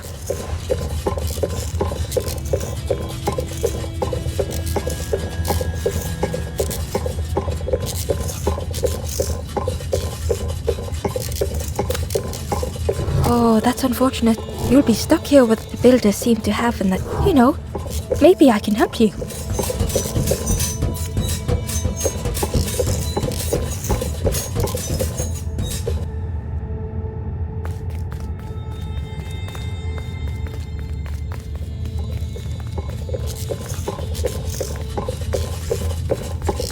This is so exciting.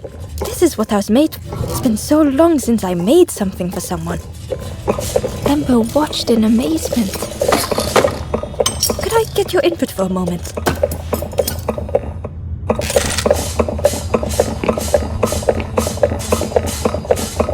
The scraps of broken wood and metal were being transformed. Could I get your input for a moment? Whatever the builder was making was nearly ready. I really hope... Sorry, it's a bit rough around the edges. It's, definitely seaworthy.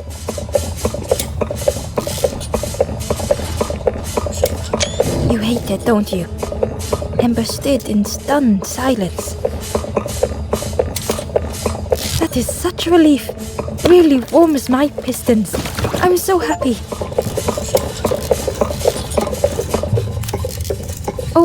Oh no.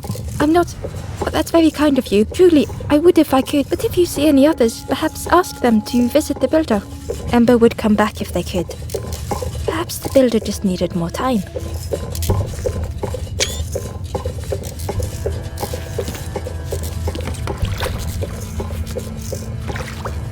The boat was a little unconventional, but Ember already loved it.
Ember uncovered a journal entry. Dusk brings the longest shadows. The lanthorn comforts me. Soft melodies from home. The wild things listen. Yellow eyes in greying trees.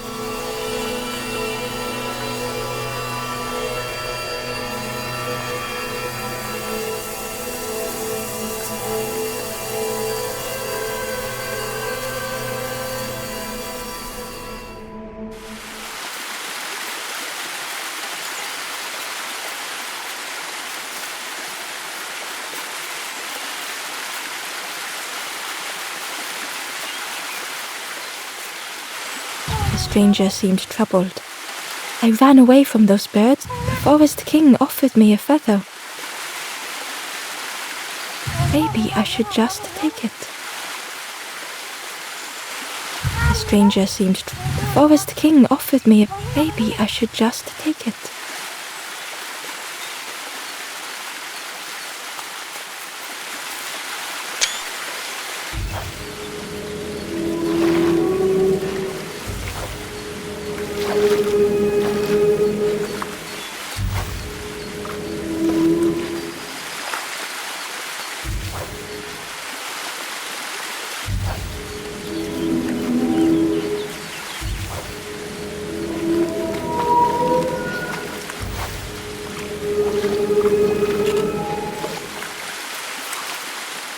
The stranger muttered, "Well, I'm not falling for that again."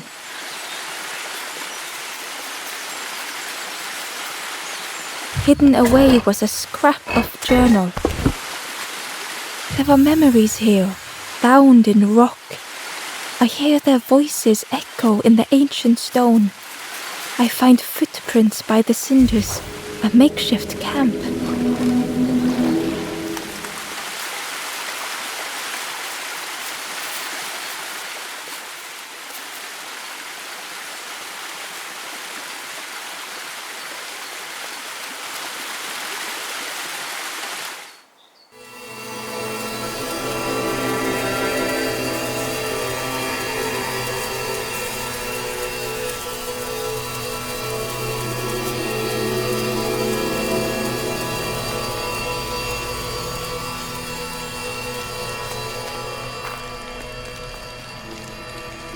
The stranger whispered. Creepy, that one. Yeah, watching you. Specifically you.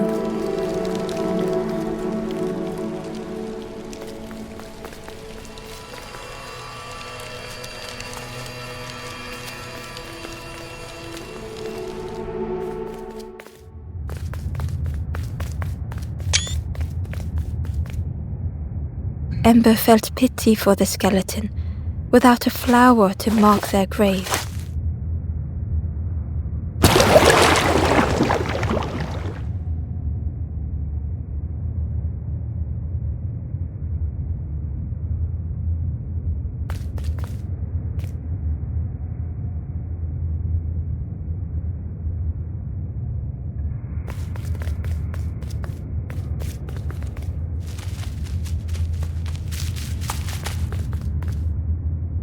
Ember found a scrap of journal. I heard them coming. The snap of a twig, a flutter of birds, a figure dashing through the undergrowth. Another like me?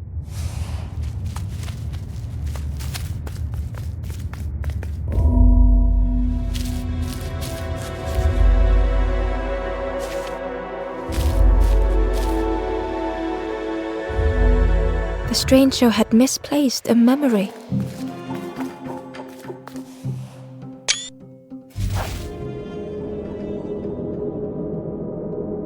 They tried to remember but found more voids.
Only the shape of the thought remained.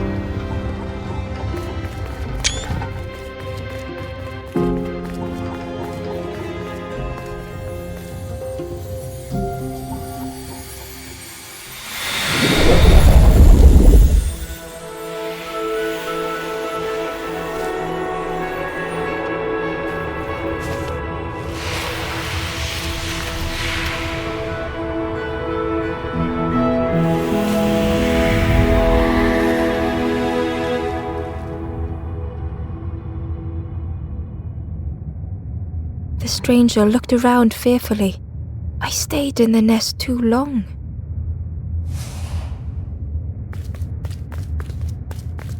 Ember hoped this would help this soul find peace.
tremendous, terrifying shape slithered from the shadows.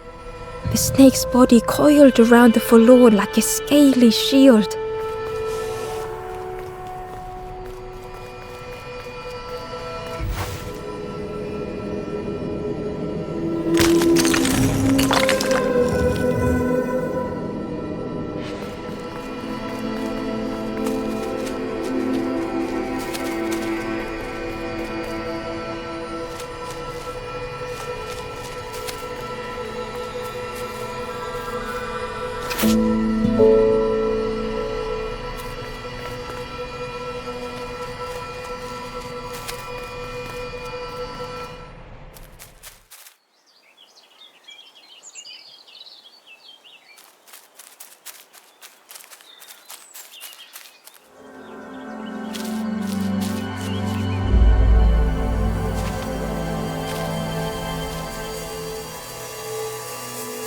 The stranger was so lost.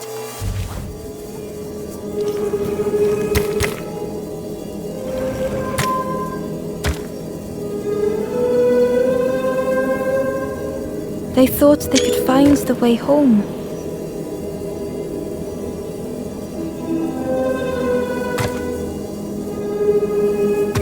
The road had turned another way.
Curling and coiling, lost forever.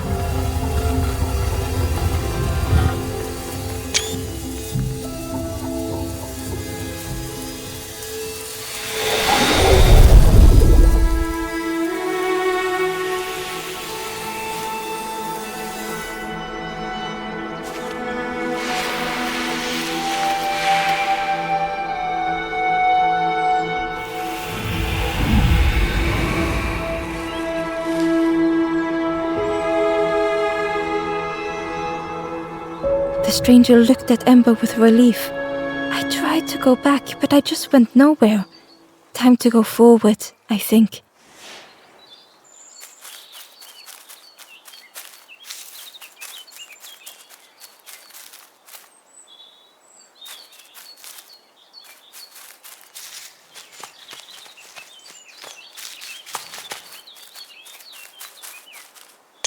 Hidden inside was the Wanderer's journal. Another face at last. A catcher of fish resting by a pond. We work together, silk and tar and aching fingers. My boat floats once more, though I almost wish to stay.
The light acted as a beacon, drawing the snake away from the forlorn.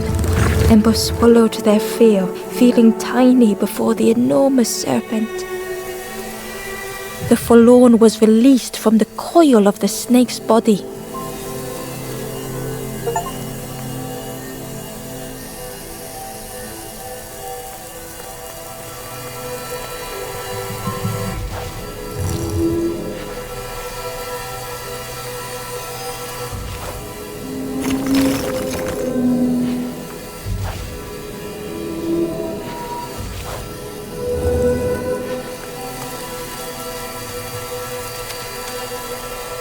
Inside was a secret diary entry. Pink, orange, red, brown, leaves gently dancing to the ground. Crunch, crackle, lovely sound, fall into a giant mound.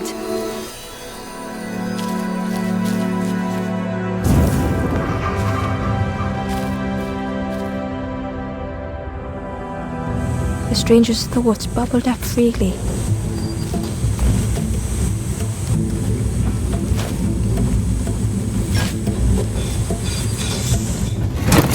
The invitation was clear.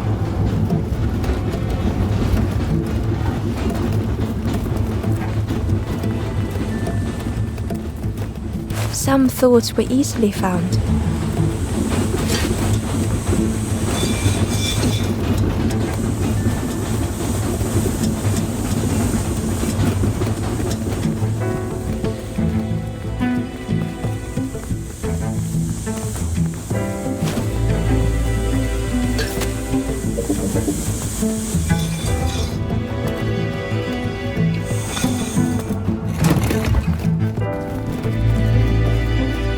some thoughts only whispered.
Old feelings in a complex tongue.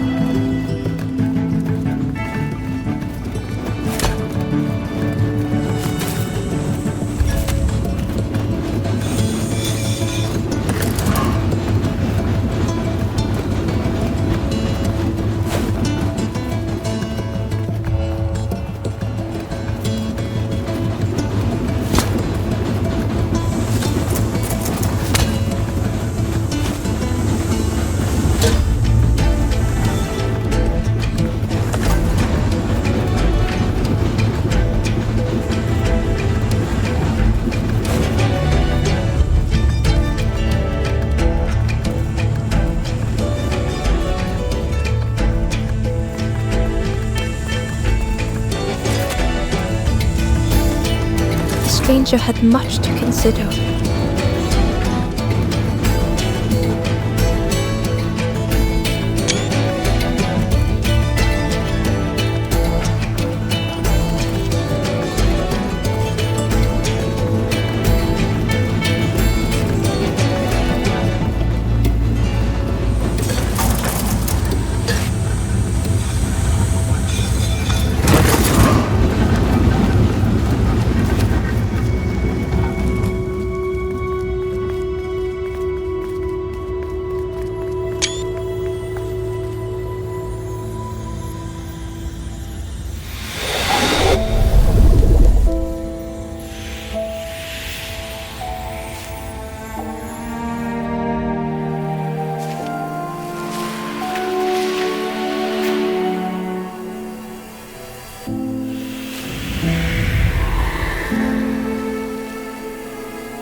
The stranger seemed grateful.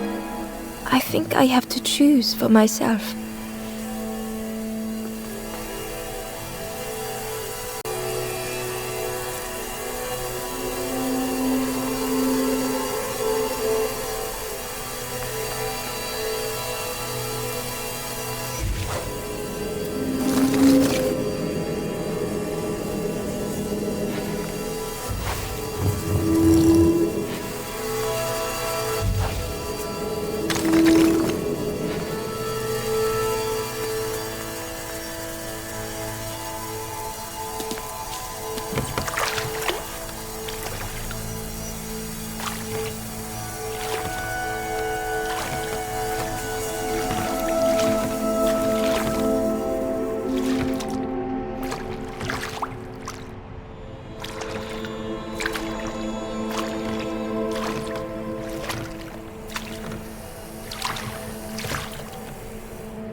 The spindle was missing a handle, so Ember couldn't turn it.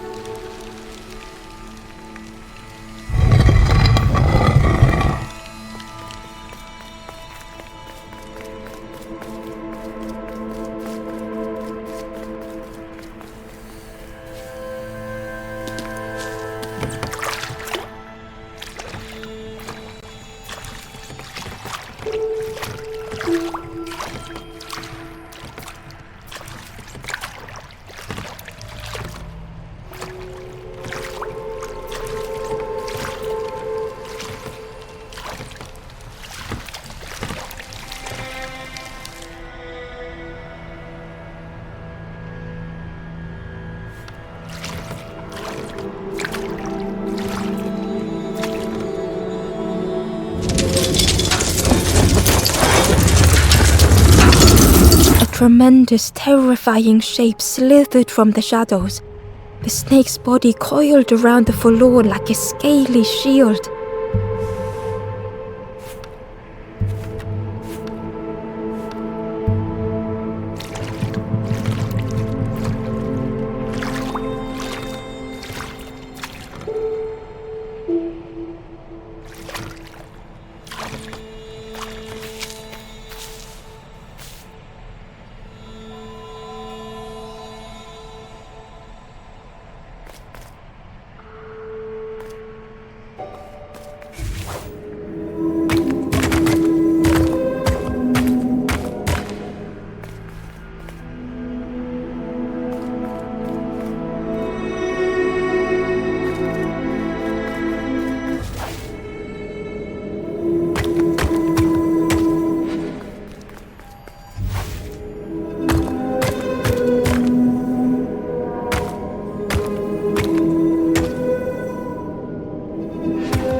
A lost message was inside. The mist is thick. One way blurs into another. Where do I end? Where does the world begin? I cannot see far enough to tell.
Amber found a secret note from the Wanderer.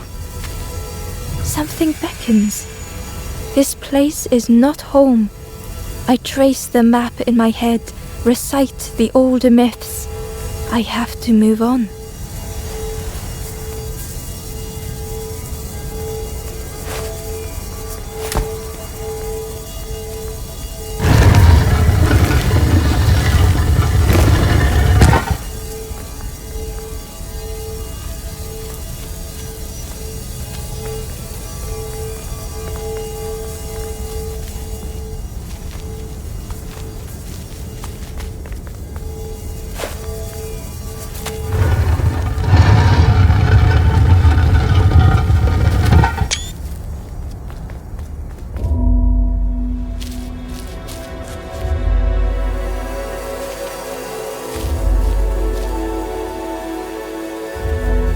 The stranger's heart was in knots.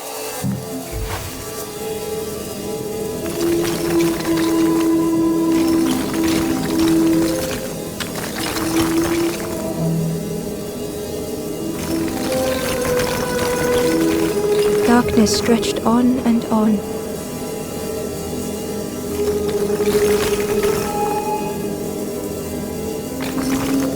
The sun, a faded memory.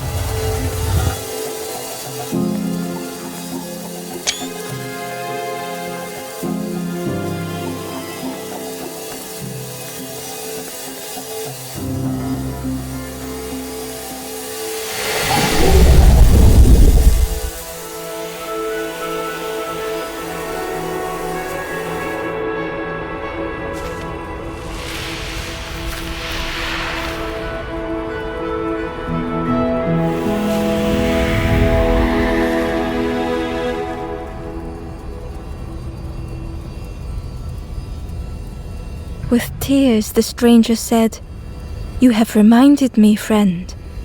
The beacon."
The light acted as a beacon, drawing the snake away from the forlorn. Ember swallowed their fear, feeling tiny before the enormous serpent. The forlorn was released from the coil of the snake's body.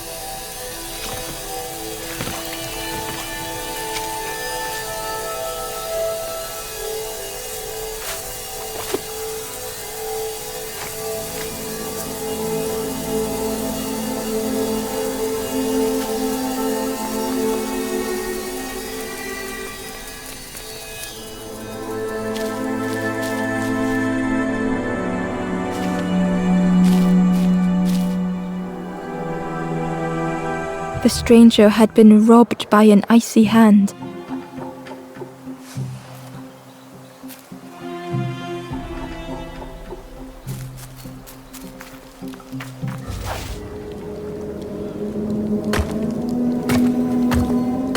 They had burned so bright, so brilliant.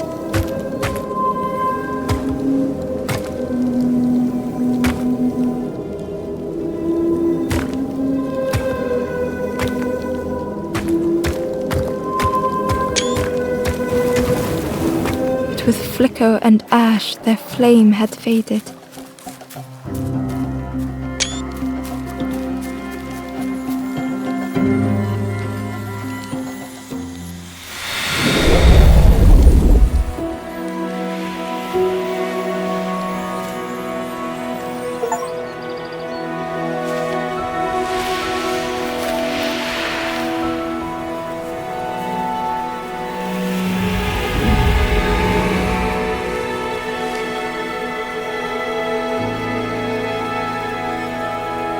The stranger looked at their hands tearfully. I had forgotten how warm it feels, just being.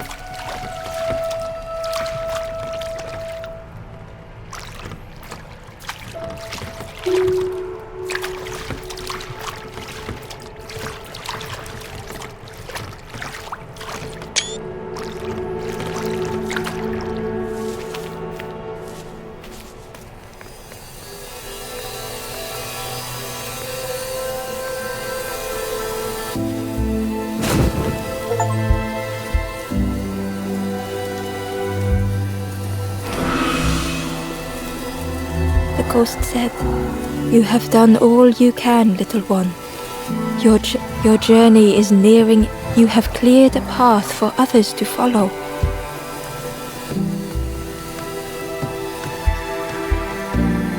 I will guide them after you have gone."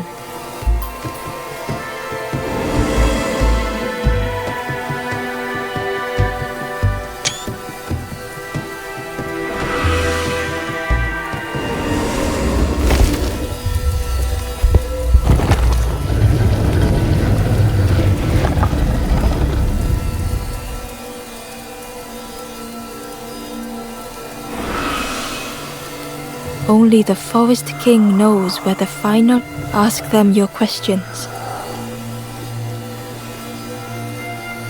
Know that if you return here, you will always be welcome.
Ember found a lost message.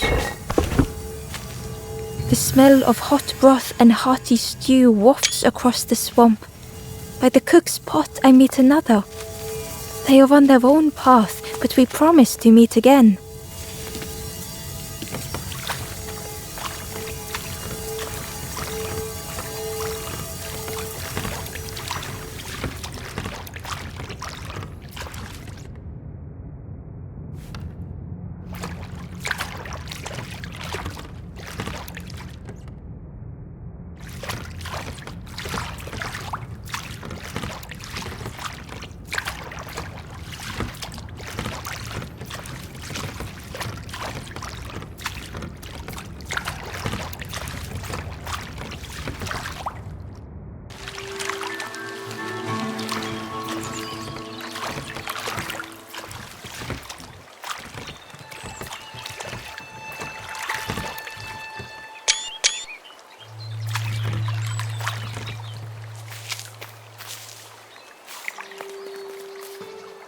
Inside was a scrap of journal. In the orchard I meet the stranger from the cook's fire, a stranger no longer. Together we fill their satchel, food and memories for the road ahead.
The taste of fresh air was welcoming as Ember left the caves behind.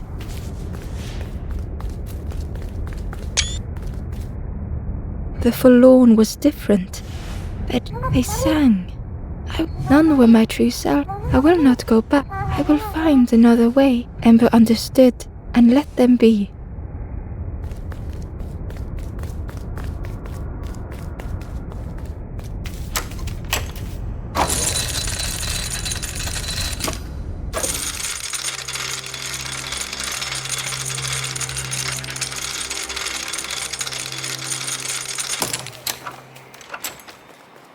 Something was wrong. Ember could feel it. It was quiet. All the birds had gone. The ember looked proud. I've nearly earned my full feathers. How are you getting on? The ember hesitated. I can't wait until... Yeah.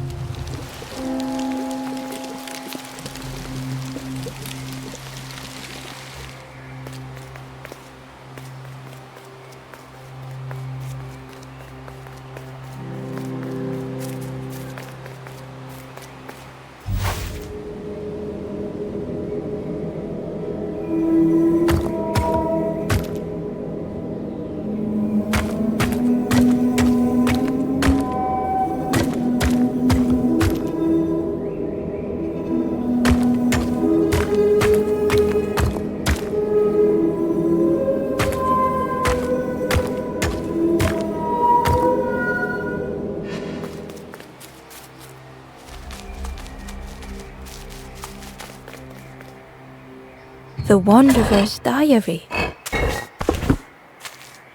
An ancient throne sits empty. No one remains to guide or protect, but we do not mind. My companion shelters with me now. We cannot help those left behind.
Chains and pulleys in the base of the chair.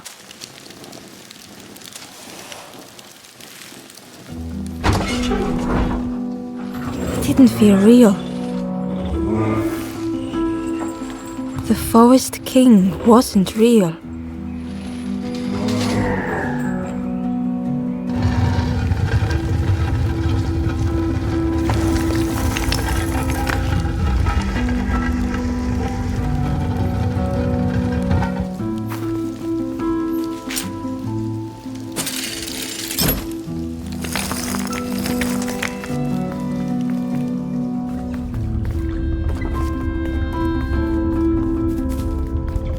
Broken boats were scattered on the water.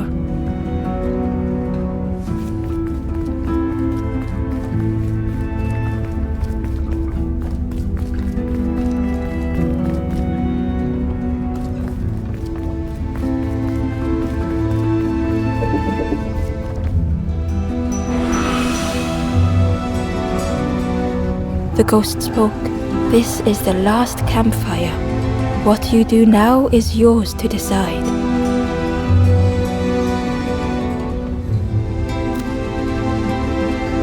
This is the end of the... You have helped all who can be helped. It is time to complete your own journey. A boat lies waiting, but it belongs to another.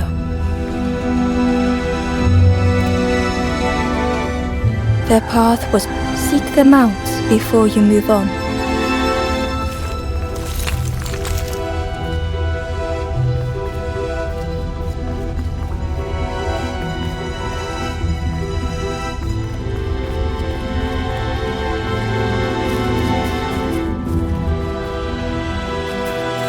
In the clearing, Ember hoped to find answers. Behind the Forest King's puppetry was the Wanderer in the red cloak. The stranger spoke. Why didn't you stop? Don't you see? This is all there is. Just what hope can there be in that? The stranger had dropped them. Ember knew they spoke the truth. The path goes nowhere, but we sail on regard, slipping beyond the horizon, one after the other. In the end, I destroyed the boat. What have I done? Slowly, the stranger withdrew. I wanted to be a light. How do you save others once your light has gone out?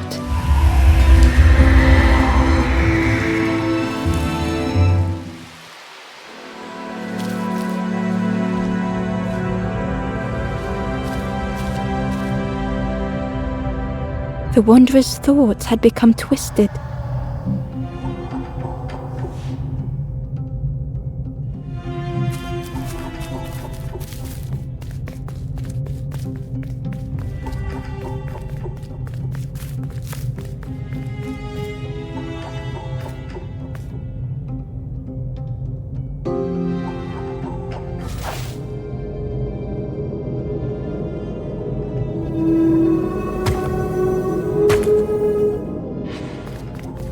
Hiding every day behind a mask.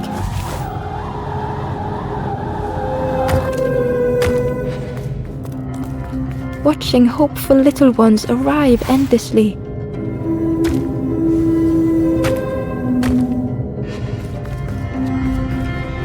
Knowing the empty path that lay ahead.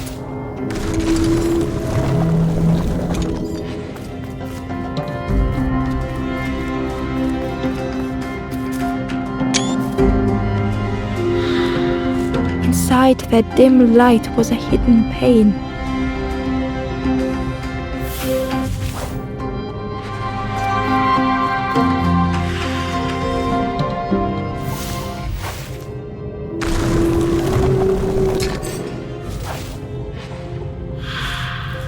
Ember couldn't hold on.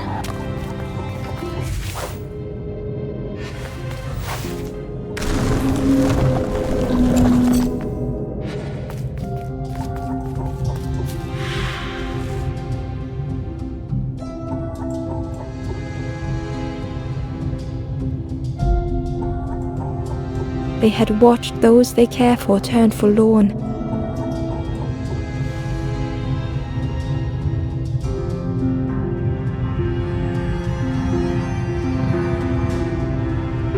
They had locked their hope away, tried to protect it.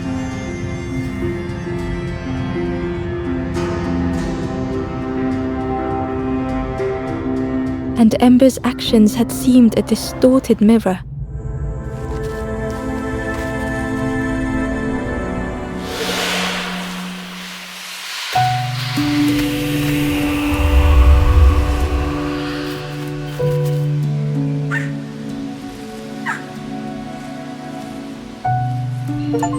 The wanderer searched for words.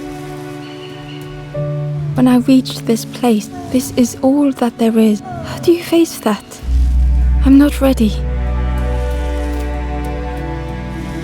I turned back, built a little nest. You hope, you try, you fail, and then nothing more. I thought I was saving them, that they would lose hope. Without an end, they lost hope anyway. The wanderer took a breath. I thought it would lead somewhere, mean something. Ember paused. So many places, so many others whose paths had crossed their own. After everything I've done, I don't deserve. Only my boat remains. Finish your journey. Leave this place. Ember knew the end. Were they any more ready than the wanderer?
is a place where the lost embers go as their light begins to fade.